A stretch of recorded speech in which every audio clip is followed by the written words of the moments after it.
നിൻ കൈകൾ എൻ കണ്ണീർ തുടയ്ക്കുന്നതറിയുന്നു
പരിശുദ്ധ പരമ ദിവ്യകാരുണ്യ ഈശോയ്ക്ക് ആരാധനയും സ്തുതിയും പുകഴ്ചയും ലോകത്തിലെ ഒരു കുഞ്ഞു ധ്യാനകേന്ദ്രത്തിലാണ് പരിശുദ്ധ അമ്മ ഉടമ്പടി എന്ന മഹത്തായ പ്രാർത്ഥന ദാനമായി നൽകിയത്. അത് ഒരു പ്രാർത്ഥന നിങ്ങൾക്ക് ഇരിക്കട്ടെ എന്നും പറഞ്ഞ് തന്നതല്ല.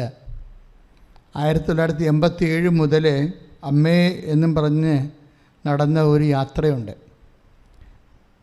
അത് ജപമാല ജീവിത ദർശന ധ്യാനങ്ങളുമായി കേരളത്തിൻ്റെ എല്ലാ മുക്കിലും മൂലയിലും കണ്ണൂർ കുഞ്ഞുമംഗലം തൊട്ട് തിരുവനന്തപുരം പുത്തൻതോപ്പ്, ഇടുക്കി ശാന്തമ്പാറ, അങ്ങനെ 107 ധ്യാനങ്ങൾ ജപമാല ജീവിത ദർശന ധ്യാനം നടത്തി 2002. അതുക്കു മുമ്പ് മരിയൻ വർഷമെന്നും പറഞ്ഞ് പരിശുദ്ധ ജോൺ പോൾ മാർപ്പാപ്പ മരിയൻ വർഷം പ്രഖ്യാപിച്ചു 1987. അത് സുവിശേഷ പ്രഘോഷണ ദശകത്തിൻ്റെ ഭാഗമായി 90 മുതൽ 2000 വരെയുള്ള മഹാജൂബിലിയോട് എൻ്റെ മധ്യസ്ഥ പ്രാർത്ഥനയ്ക്കാണ് മരിയൻ വർഷം സ്ഥാപിച്ചത്. അപ്പോൾ ഞാനൊരു ഇടവകയിലായിരുന്നു ജോലി ചെയ്തത്. കാട്ടൂരെന്ന് പറയുന്ന ആലപ്പുഴ കാട്ടൂര് 1200 വീട്ടുകാർ അന്നുണ്ടായിരുന്നു. ഇന്ന് ഞാൻ ചെയ്ത ആ വർക്ക് അച്ഛന്മാർ ചെയ്യണത് 4 അച്ഛന്മാരാണ് അവിടെ ഉള്ളത്. ഇപ്പം അന്ന് ഞാൻ ഒറ്റയ്ക്കേ ഉണ്ടായിരുന്നുള്ളൂ. കാര്യം 1200 വീട് ഉണ്ട് വലിയ ആ ഇടവക. ഇപ്പം 3 ഇടവകയായി. അന്ന് ഈ വീടുകളിലെല്ലാം കയറി ഇറങ്ങിയിട്ടുണ്ട്. എന്തിനാണെന്നറിയോ? മാതാവിൻ്റെ തിരുസ്വരൂപം വഹിച്ചുകൊണ്ട് ഘോഷയാത്ര വരുന്നു, പ്രാർത്ഥനയാത്ര വരുന്നു, നിങ്ങളെ സ്വീകരിക്കണമെന്ന് പറയാൻ വേണ്ടി വീടാൻ തുടങ്ങി കയറി ഇറങ്ങി ജപമാല ചെല്ലുക. 2.5 മാസത്തെ മിഷൻ വർക്കാണ്. അപ്പം മാതാവ് ഒരു ആഗസ്റ്റ് 11-ാം തീയതി വന്ന് രാത്രി മാതാവിൻ്റെ തിരുസ്വരൂപം കൊണ്ട് കൊച്ചിയിൽ നിന്ന് ആലപ്പുഴയ്ക്ക് വന്ന യാത്രയിൽ ഈ ഇടവക്കാർ മുഴുവനും മെഴുകുതിരിയും കത്തിച്ച് രാത്രി റോഡിൽ വരും 7000-ഓളം പേര്. അപ്പം നമ്മൾ നടന്നൊരു വഴി പെട്ടെന്ന് നിങ്ങൾക്ക് പെട്ടെന്ന് മനസ്സിലാകാൻ വേണ്ടിയാണ്.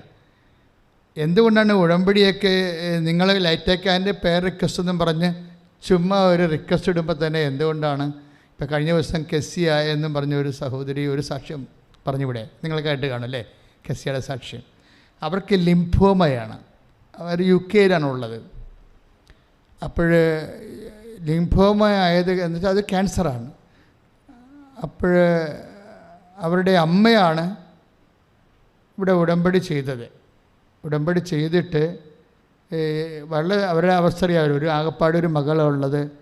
ഇങ്ങനെ അതായത് അവർ കൊണ്ടുവന്ന് എൻ്റെ അടുത്ത് തരണത്, അച്ഛാ എൻ്റെ മകൾക്ക് ക്യാൻസറാണ്, പക്ഷേ അവളിവിടെ ഇല്ല, അവൾ UK-യിലാണ്, അവളുടെ ഫോട്ടോയാണെന്ന് പറയും. ഫോട്ടോയാണെന്ന് പറഞ്ഞ് എനിക്ക് തരണത് ഒരു മൊബൈലാണ്. അപ്പം മൊബൈൽ ഞാൻ പരിശുദ്ധ അമ്മയുടെ രൂപത്തിൽ വെച്ചിട്ട് ആ വെക്കണ സമയത്ത് തന്നെ അമ്മ ആ ഒരു മെസ്സേജ് പറയും, ഇവൾക്ക് കുഴപ്പമൊന്നുമില്ല, ഇവളുടെ അമ്മയ്ക്കാണ് അസുഖമെന്ന് പറയും. ഉടനെ ഞാൻ വന്നിട്ട് ഉടനെ കെസിയുടെ അമ്മയോട് പറയും, ചേച്ചി അവർ എങ്ങനെയാലും 10-60 വയസ്സ് ഇങ്ങനെ കൂടുതലുള്ളതാണ്. ഞാൻ പറഞ്ഞു, ചേച്ചി കെസിയയ്ക്ക് പ്രശ്നങ്ങളൊന്നുമില്ലെന്ന് അമ്മ പറഞ്ഞിട്ടുണ്ട്. പിന്നെ അവിടെ നിങ്ങൾ ശ്രദ്ധിക്കണമെന്ന് പറഞ്ഞ് നിങ്ങൾക്ക് അസുഖമുണ്ടെന്ന് പറഞ്ഞു. അസുഖമുണ്ടെന്ന് ഞാൻ നേരിട്ട് പറഞ്ഞു, നിങ്ങൾ ശ്രദ്ധിക്കാൻ പറഞ്ഞിട്ടുണ്ടെന്ന് പറഞ്ഞു. പക്ഷേ അങ്ങ് അസുഖമുണ്ടെന്ന് പറഞ്ഞാൽ അവർ വേണേൽ പ്ലസ്സിൽ ഇവിടെ വീഴും, അത് പറഞ്ഞില്ല. പക്ഷേ ഒരു കുറച്ച് നാളിനുള്ളിൽ ലിംഫോമയിൽ ലോകത്തിലെ 2ാമത്തെ ഡോക്ടറാണ് അവളെ ചികിത്സിക്കണമെന്നാണ് അവൾ പറഞ്ഞത്. 7 പെറ്റ് സ്കാനുകൾ ഇങ്ങനെ 1 by 1 ആയിട്ട് ഇങ്ങനെ 4 ചെയ്തുകൊണ്ടിരിക്കുകയാണ്. അതിലെല്ലാം ഉണ്ടെന്ന് തന്നെയാണ് പറയണത്. പക്ഷേ ഇവൾ വിശ്വസിക്കണത് എന്താണ്? മാതാവ് പറഞ്ഞിട്ടുണ്ട് ഇല്ലെന്ന്. അതാണ് വിഷയം. ശാസ്ത്രം ഇങ്ങനെ ഓരോ കാര്യം പറയുമ്പോൾ ആ വ്യക്തി അവിടെ ലോജിക്കെന്ന് പറയണത് നമ്മുടെ യുക്തിയെ വിശ്വാസം കൊണ്ട് വെട്ടാൻ പറ്റും. പലർക്കും വരുന്ന വിഷയം പലരുടെ യുക്തിയെ കൊണ്ട് വിശ്വാസം വെട്ടുകയാണ് ചെയ്യണത്. ഇവിടുന്ന് നിങ്ങൾ രക്ഷപ്പെടണം. ഇതൊരു സർക്കിളാണ്. സ്പിരിച്വലിൻ്റെ ഒരു മേഖലയുടെ ഒരു സർക്കിള്, വിഷമസന്ധിയാണ്. പലപ്പോഴും വിശ്വാസത്തെക്കാളുപരി റീസൺ ഇങ്ങനെ കയറി നിൽക്കും. എന്നിട്ട് യുക്തി വിശ്വാസത്തെ വെട്ടിക്കൊണ്ടിരിക്കും. എന്നിട്ട് നിങ്ങളുടെ വിശ്വാസ ജീവിതം ഇങ്ങനെ മരിച്ചുകൊണ്ടിരിക്കുക. പക്ഷേ അതിന് പകരം തിരിച്ചു വരണം. ഈ വിശ്വാസം യുക്തിയേക്കാൾ ശക്തി പ്രാപിച്ചിട്ട് യുക്തിയെ വെട്ടിക്കൊണ്ടിരിക്കണം. ഇതിൽ വിശ്വാസം നിങ്ങളിൽ ശക്തി പ്രാപിച്ചുകൊണ്ടിരിക്കണം. എന്താ അങ്ങനെ പറയാൻ കാരണം വെച്ച് കഴിഞ്ഞാൽ, കഴിഞ്ഞ ദിവസങ്ങളിൽ ഒരു നേഴ്സിംഗ് പ്രൊഫസർ ഒരു സാക്ഷ്യം പറഞ്ഞിവിടെ. അവരുടെ സാക്ഷ്യം യൂട്യൂബിൽ കിടക്കുന്നുണ്ട്. അവരുടെ സാക്ഷ്യം, അവരുടെ കുഞ്ഞിനെ അബ്ഡോമനിൽ എന്തോ ഭയങ്കരമായ ആ രോഗത്തിൻ്റെ പേരെനിക്കറിയത്തില്ല, ഓട്ടോ ഇമ്മ്യൂൺ ഡിസീസാണ്. എന്നുവെച്ചാൽ നമ്മുടെ കോശങ്ങളെ തിന്നുകൊണ്ടിരിക്കണം. ദാറ്റ് മീൻസ് കൊളാപ്സ് ആകും കൊച്ച്. അപ്പോൾ ഇവൾക്ക് അവളുടെ കുട്ടിക്ക് ഈ കോശങ്ങളെ ഇങ്ങനെ കൊളാപ്സ് ആയിക്കൊണ്ടിരിക്കുന്ന കാരണം കുടലെല്ലാം അജീർണം ബാധിച്ച് പിന്നെ കുഞ്ഞ് വെയിറ്റ് ലൂസ് ചെയ്ത് മരുന്ന് പിടിക്കണില്ല, ഭക്ഷണം പിടിക്കണില്ല, കുഞ്ഞ് മരിച്ചുകൊണ്ടിരിക്കുന്ന അവസ്ഥ. അപ്പോൾ എന്ത് ചെയ്യുകയാണെന്ന് വെച്ചാൽ അവൾക്ക് നഴ്സിംഗ് പ്രൊഫസറായത് കാരണം അവൾ പറയണത്, അമ്മ അവളോട് പറയുന്നുണ്ട് ഉടമ്പടി എടുത്ത് പ്രാർത്ഥിക്കുമ്പോളെ ലൈറ്റ് ആൻഡ് പേർ റിക്വസ്റ്റഡ് എന്നൊക്കെ പറയുമ്പോഴേ അവൾ ചിന്തിക്കണമെന്ന് വെച്ചാൽ അവൾ തന്നെ പറഞ്ഞു, ആ ലോജിക്ക് എനിക്ക് മനസ്സിലാകണില്ല. അവർ പറഞ്ഞ നഴ്സിംഗ് പ്രൊഫസർ പറയണത് ആ ലോജിക്ക് എനിക്ക് പിടികിട്ടുന്നില്ല, എൻ്റെ കുഞ്ഞ് മരിച്ചുകൊണ്ടിരിക്കുന്നത്, ദാറ്റ്സ് ഓക്കെ. പക്ഷേ ഈ ലൈറ്റ് ആൻഡ് ഞാനൊരു വേറെ ഭൂഖണ്ഡത്തിരുന്നുകൊണ്ട് ഇവിടെ ആലപ്പുഴ ഒരു മാതാവുണ്ട്, അവിടെ കൊണ്ടുവന്ന് ലൈറ്റ് ആൻഡ് പേർ റിക്വസ്റ്റ് കമ്പ്യൂട്ടറിൽ ഞാനൊരു ആപ്ലിക്കേഷൻ നടത്തിയാൽ എങ്ങനെയാണ് എൻ്റെ കുഞ്ഞ് സുഖപ്പെടുന്നത്? ഇങ്ങനെ അതാണ് അവൾ പറയണത്. അവിടെ ഇവിടെ സാക്ഷ്യം കുഞ്ഞിനെ കൊണ്ട് സാക്ഷ്യം പറയുമ്പോൾ അവൾ ആദ്യം പറഞ്ഞത്, നഴ്സിംഗ് പ്രൊഫസർ സാക്ഷ്യം പറഞ്ഞത് ആ ലോജിക്ക് എനിക്ക് പിടികിട്ടണില്ല എന്നാണ്. ഞാൻ എന്ത് ചെയ്തു, എനിക്ക് പിടികിട്ടുന്ന ചില ലോജിക്കുകളുണ്ട്, ശാസ്ത്രം പറഞ്ഞു തന്നിട്ടുള്ള ലോജിക്കുകളുണ്ട്. അത് ഞാൻ ഗൂഗിൾ സെർച്ച് ചെയ്തിട്ട് ഞാൻ 1 by 1 ആയിട്ട് ഇങ്ങനെ ഒരു ഓട്ടോ ഇമ്മ്യൂൺ ഡിസീസ് ഇൻഡൈജഷനിൽ ഉണ്ടായിക്കഴിഞ്ഞാൽ ഞാൻ എന്താണ് ചെയ്യേണ്ടത്, ഡോക്ടേഴ്സ് എന്താ പ്രിസ്ക്രൈബ് ചെയ്യേണ്ടത്, ഓരോ വെബ്സൈറ്റും ഞാൻ അന്വേഷിച്ചു എന്താ പ്രിസ്ക്രൈബ് ചെയ്യപ്പെടുന്നത്. അതിന് പറ്റുന്ന രീതിയിൽ ഞാൻ എൻ്റെ കുഞ്ഞിന് ആഹാരം ക്രമീകരിച്ചു, മരുന്നിനെ ക്രമീകരിച്ചു. പക്ഷേ നോ യൂസ്. 3 മാസം അങ്ങനെ ഞാൻ ഈ ഗൂഗിൾ സെർച്ച് ചെയ്ത് ഡോക്ടേഴ്സിൻ്റെ ഞാൻ ചികിത്സിക്കുന്ന ഡോക്ടേഴ്സിൻ്റെ ഇൻസ്ട്രക്ഷൻ കിട്ടി പോയിട്ടും എൻ്റെ കുഞ്ഞിങ്ങനെ ഡൗണായി വന്നതിൽ വരെ മാർഗമൊന്നുമില്ല. അങ്ങനെ മാർഗ സമയത്താണ് ഞാൻ അമ്മയെ കൊണ്ട് ഉടമ്പടി ചെയ്യിക്കണത്. ഉടമ്പടി ചെയ്ത് ഞാൻ തന്നെ ഒരു നേർച്ച നേർന്നു, ഞാൻ നാട്ടിൽ വരുമ്പോൾ ഇവിടെ വന്ന് അമ്മയുടെ അടുത്ത് വന്ന് ഉടമ്പടി ചെയ്തോളാമെന്ന് നമ്മൾ ഓഫർ ചെയ്യുമ്പോൾ വരുന്ന ഒരു വിഷയം, അത് ചെയ്ത പോലെയാവും. കാര്യം നമ്മളൊരു വ്യക്തിയോടല്ല പറയണത്, ദൈവത്തോടാണ് പറയണത്. ഞാൻ ഉടമ്പടി ചെയ്തോളാമെന്ന് പറയലേ, അപ്പോഴത് ചെയ്ത പോലെയാവും. എന്താ കാര്യം വെച്ച് കഴിഞ്ഞാൽ ദൈവത്തിന് അറിയാം നിങ്ങളത് ചെയ്യുമെന്ന്. അതാണ് വിഷയം. നിങ്ങളത് ചെയ്യുമെന്ന് ദൈവത്തിന് അറിയാം. ഇപ്പം ചില ആൾക്കാർ ചെയ്യുമെന്ന് പറഞ്ഞാലും ചെയ്യത്തില്ലല്ല, അതും ദൈവത്തിന് അറിയാം. അതുകൊണ്ട് നമ്മൾ ദൈവത്തോടൊരു കാര്യം പറയുമ്പോൾ ചില കാര്യങ്ങൾക്ക് ലൈറ്റ്നിങ് ഇഫക്റ്റ് ഉണ്ടാകാൻ കാരണം നിങ്ങളത് ചെയ്യുമെന്ന് ദൈവത്തിന് അറിയാവുന്നതുകൊണ്ടാണ്. ഇപ്പോൾ ഇവൾ നേഴ്സിംഗ് പ്രൊഫസർ ഉടമ്പടി ചെയ്യുമെന്ന് ദൈവത്തിന് അറിയാം. അപ്പോൾ അതുകൊണ്ട് തന്നെ കുഞ്ഞ് ആ സമയത്ത് തന്നെ ഹീലിംഗ് പ്രോസസ്സ് തുടങ്ങി. തുടങ്ങിയിട്ട് കുഞ്ഞിന് സംഭവിക്കുന്നത് അവരുടനെ ഈ അടയാളം കിട്ടിയ ഉടനെ അവർ നാട്ടിൽ വന്ന് ഉടമ്പടി ചെയ്തിട്ട് ഈ ഉടമ്പടി തൈലം കൊണ്ടുവന്ന് കുഞ്ഞിന് വയറ്റിൽ പുരട്ടി കൊടുക്കും. വയറ്റിൽ പുരട്ടി കൊടുത്താൽ പിന്നെ സഡൻ ഹീലിംഗാണ് ഉണ്ടാകുന്നത്. അത് കുഞ്ഞിപ്പോൾ പൂർണ്ണമായും സൗഖ്യപ്പെട്ടിരിക്കണം. ഈ കുഞ്ഞ് മരിച്ചു പോകേണ്ട കുഞ്ഞാണ് ശരിക്കും. പക്ഷേ അവൾ ഉപയോഗിക്കുന്ന വാക്ക് ഞാൻ ലോജിക്കായിട്ടാണ് വിഷയം കണ്ടതെന്നാണ് എല്ലാ വിഷയങ്ങളും. കാര്യം ഞാൻ അങ്ങനെ പഠിച്ചു വെച്ചേക്കേണ്ടത്. സയൻസിൻ്റെ ഒരു മെത്തേഡ് അനുസരിച്ച്. ഞാൻ സയൻസിനെ കുറ്റം പറയുകയല്ല. എന്താ പ്രശ്നം, ഞാൻ പറയുന്നത് നിങ്ങൾ പലപ്പോഴും നമ്മളിങ്ങനെ ട്രെയിൻഡ് കാരണം ലോജിക്കലായിട്ട് ട്രെയിൻഡ് ആയത് കാരണം ചില കുറച്ച് കൂടുതൽ വിദ്യാഭ്യാസം ചെന്നു പോയവർക്ക് ചില സമയത്ത് വിശ്വാസം ഇമ്പോസ് ചെയ്യാൻ ഇത്തിരി സമയമെടുക്കും. അതാണ് ഞാൻ ഉദ്ദേശിച്ചത്. That is my point. അത് പറ്റത്തില്ല. നിങ്ങളൊന്ന് പ്രാർത്ഥിക്കണം. കർത്താവ് അച്ഛനോട് ചേർന്ന് പ്രാർത്ഥിക്കും. കർത്താവായ ദൈവമേ, എൻ്റെ യുക്തിയുടെ ഒപ്പം തന്നെ അതിലംഘിക്കുന്ന വിശ്വാസത്താൽ എന്നെ പരിശുദ്ധ അമ്മയെ പോലെ അഭിഷേകം ചെയ്യണമേ. എൻ്റെ യുക്തിയേക്കാൾ എന്നിൽ വിശ്വാസം ദൈവമേ അങ്ങ് വളർത്തിയെടുത്തുകൊണ്ട് വിശ്വാസ പ്രയോഗത്തിലെ എനിക്ക് ബോധ്യങ്ങൾ നൽകണമേ. വിശ്വാസ പ്രയോഗത്തിലെ എനിക്ക് ബോധ്യങ്ങൾ നൽകണമേ. ശ്രദ്ധിക്കട്ടെ,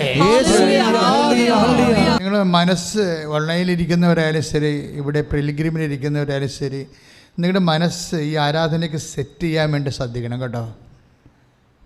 മനസ്സ് ആരാധനയ്ക്ക്, കാരണം ഈ ആരാധന സമയങ്ങളിലാണ് കർത്താവ് വലിയ അടയാളങ്ങൾ നൽകുന്നത്.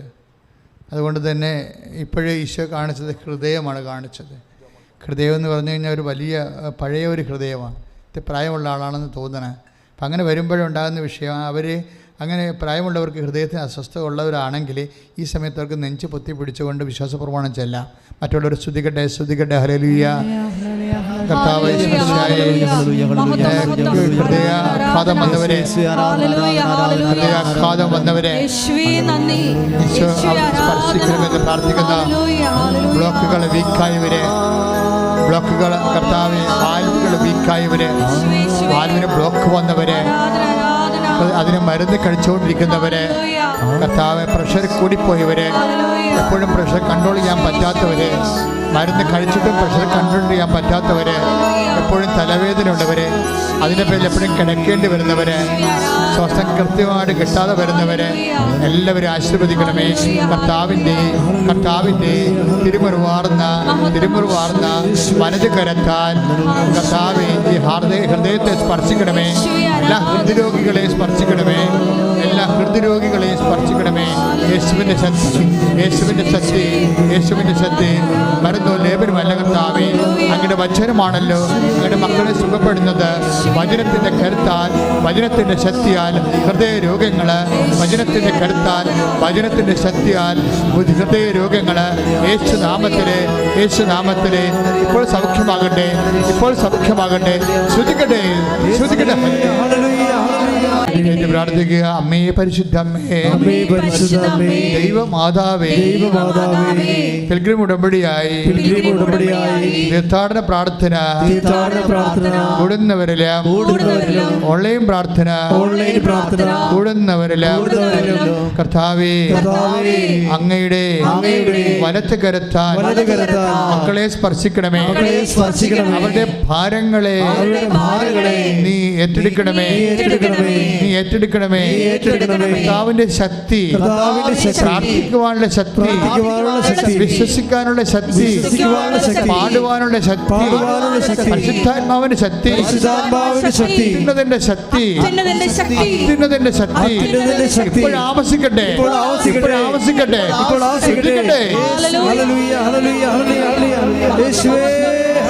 പ്രിയമുള്ളവരെ, നമ്മൾ കെസിയയുടെ സാക്ഷ്യം കേട്ടുകൊണ്ടിരിക്കുകയാണ്. അപ്പോൾ കെസിയയുടെ ഹസ്ബൻഡ് കെസിയോട് പറഞ്ഞു, നീ ഒരു പണി ചെയ്യ്, ലൈറ്റ് എ ക്യാൻഡിൽ പേർ റിക്വസ്റ്റ് ഇടാൻ പറഞ്ഞു. എന്തിനാണ്? ലാസ്റ്റ് ടെസ്റ്റ് വരുമ്പോൾ മാതാവ് കൃപാസനത്തിൽ നിൻ്റെ അമ്മയോട് പറഞ്ഞതുപോലെ, നമ്മുടെ അമ്മച്ചിയോട് പറഞ്ഞതുപോലെ നിനക്കൊരു കുഴപ്പമുണ്ടാകത്തില്ല. അങ്ങനെയാണെങ്കിൽ 10 ദിവസത്തിനുള്ളിൽ ഇംഗ്ലണ്ടിൽ നിന്ന് കൃപാസനത്തിൽ വന്ന് സാക്ഷ്യം പറയാൻ നമുക്കിന്ന് തന്നെ വിമാന ടിക്കറ്റ് ഇടുക എന്ന് പറഞ്ഞു. അവരെ വിശ്വസിക്കുന്ന, അതായത് ഹൈപ്പോത്തസിസ് ആയിട്ട് നിൽക്കുന്ന വിഷയത്തിൽ നിന്ന് പെട്ടെന്ന് വിശ്വാസ റീസ്റ്റേബിളിലേക്ക് വരാൻ കണ്ടില്ലേ? ഈ ഒരു ചേഞ്ചിങ് ഉണ്ടാകണം. ഒക്കണേ കൊള്ള എന്നൊക്കെ പറഞ്ഞുകൊണ്ട് നമ്മളിങ്ങനെ ഇങ്ങനെ ഹൈപ്പോത്തസിസായിട്ട് നിൽക്കത്തില്ലേ? ഇതാണ് ഒരു വിശ്വാസത്തിൻ്റെ അപകട മേഖല. ഇവിടുന്ന് പെട്ടെന്ന് കെസിയുടെ ഹസ്ബൻഡിനെ പോലെ നിങ്ങൾ ചേഞ്ച് ചെയ്യണം. എന്താ ചേഞ്ച് ചെയ്യണത്? ഇന്ന് നീ ലൈറ്റക്കാൻ്റെ പെരക്കസ്റ്റഡ് ടെസ്റ്റിന് പോയിക്കോ. അമ്മ അവിടെ വെച്ച് നമ്മുടെ അമ്മച്ചിയോട് പറഞ്ഞതുപോലെ നീ ഇന്ന് സുഖപ്പെടും. അങ്ങനെ 10 ദിവസത്തിനുള്ളിൽ നീ കൃപാസനത്തിൽ പോയി സാക്ഷ്യം പറയാം. അതാണ് സംഭവിച്ചത്. അവരപ്പോൾ തന്നെ ലൈറ്റക്കാൻ്റെ പെരക്കസ്റ്റഡ്. എന്താ റിക്വസ്റ്റ് കാര്യം? ലൈറ്റക്കാൻ്റെ പെരക്കസ്റ്റിൻ്റെ ഗുണമെന്ന് പറയുന്നത് നമ്മളൊരു 1.5 ലക്ഷം പേരെയാണ് ഒരു ജവമാല റാലിക്ക് പങ്കെടുക്കുന്നത്. കൃപാസനത്തിൻ്റെ ഒരു ജവമാല റാലിക്ക് ഒരു വർഷം പങ്കെടുക്കുന്നത് 1.5 ലക്ഷം പേരെ. ഇപ്പോൾ ഇനി ഒക്ടോബർ മാസം ആകുമ്പോൾ തുടങ്ങും. ഒക്ടോബർ മാസം ഡേറ്റ് ഈ മാസം ഞാൻ ഒരു 3 ദിവസമായിട്ട് ജവമാല റാലിയെക്കുറിച്ച് അമ്മയോട് ചോദിച്ചുകൊണ്ടിരിക്കുകയാണ്. അപ്പോൾ ഡേറ്റ് കിട്ടിയാൽ ഉടനെ നമ്മളതിൽ അനൗൺസ് ചെയ്യും. അപ്പോൾ അന്ന് മുതൽ നിങ്ങൾക്ക് പ്രാർത്ഥിക്കാൻ, പ്രാർത്ഥന ഇവിടുന്ന് പറഞ്ഞു തരും.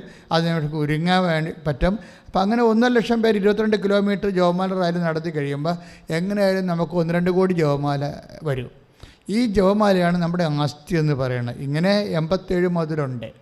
ഇപ്പം ആൾ കൂടുതലാണെന്നേ ഉള്ളൂ. അന്നൊന്നും ആൾ ഇത്രയില്ല. അന്ന് 800 ആളൊക്കെ ഉണ്ടായിരുന്നു.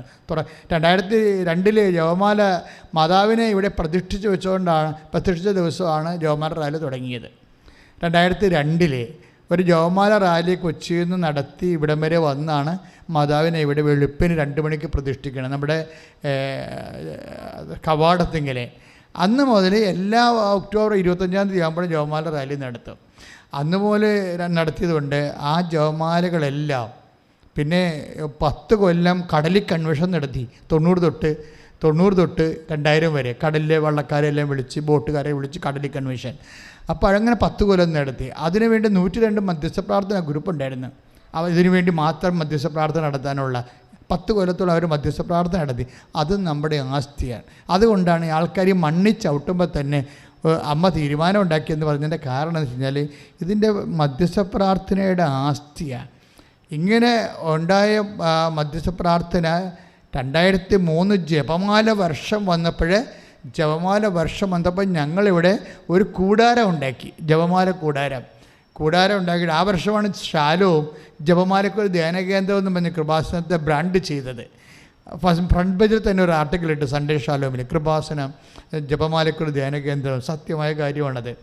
കാര്യം വെച്ച് കഴിഞ്ഞാൽ ഞാൻ ഈ മാർപ്പാപ്പ 4ാമത്തെ ദിവരഹസ്യം, പ്രകാശ ദിവരഹസ്യം ഉണ്ടാക്കുന്നതിന് മുമ്പ് ആലുവ സെമിനാരി ഞാൻ 2001 പോയിട്ട് അവിടുത്തെ ലൈബ്രറിയിൽ നിന്ന് മാതാവിൻ്റെ പടങ്ങളെല്ലാം എടുത്ത്, മാതാവിൻ്റെ ദിവരഹസ്യങ്ങളുടെ പടങ്ങളെല്ലാം പുസ്തകത്തിൽ നിന്ന് ഒരു ആലപ്പുഴയിൽ നിന്നൊരു ഫോട്ടോഗ്രാഫറിനെയും കൊണ്ട് ആലുവ സെമിനാരി ചെന്നിട്ട് അവിടുന്ന് ലൈബ്രറിയിൽ നിന്ന് മാതാവിൻ്റെ പടങ്ങളെല്ലാം എടുത്തു. എന്താണെന്ന് വെച്ച് കഴിഞ്ഞാൽ ആ ഫോട്ടോഗ്രാഫർ സ്ലൈഡ് ഫോട്ടോഗ്രാഫറാണ്. പണ്ടത്തെ സൈഡുണ്ടല്ലോ, ഇപ്പോൾ സൈഡൊന്നും ഇല്ല.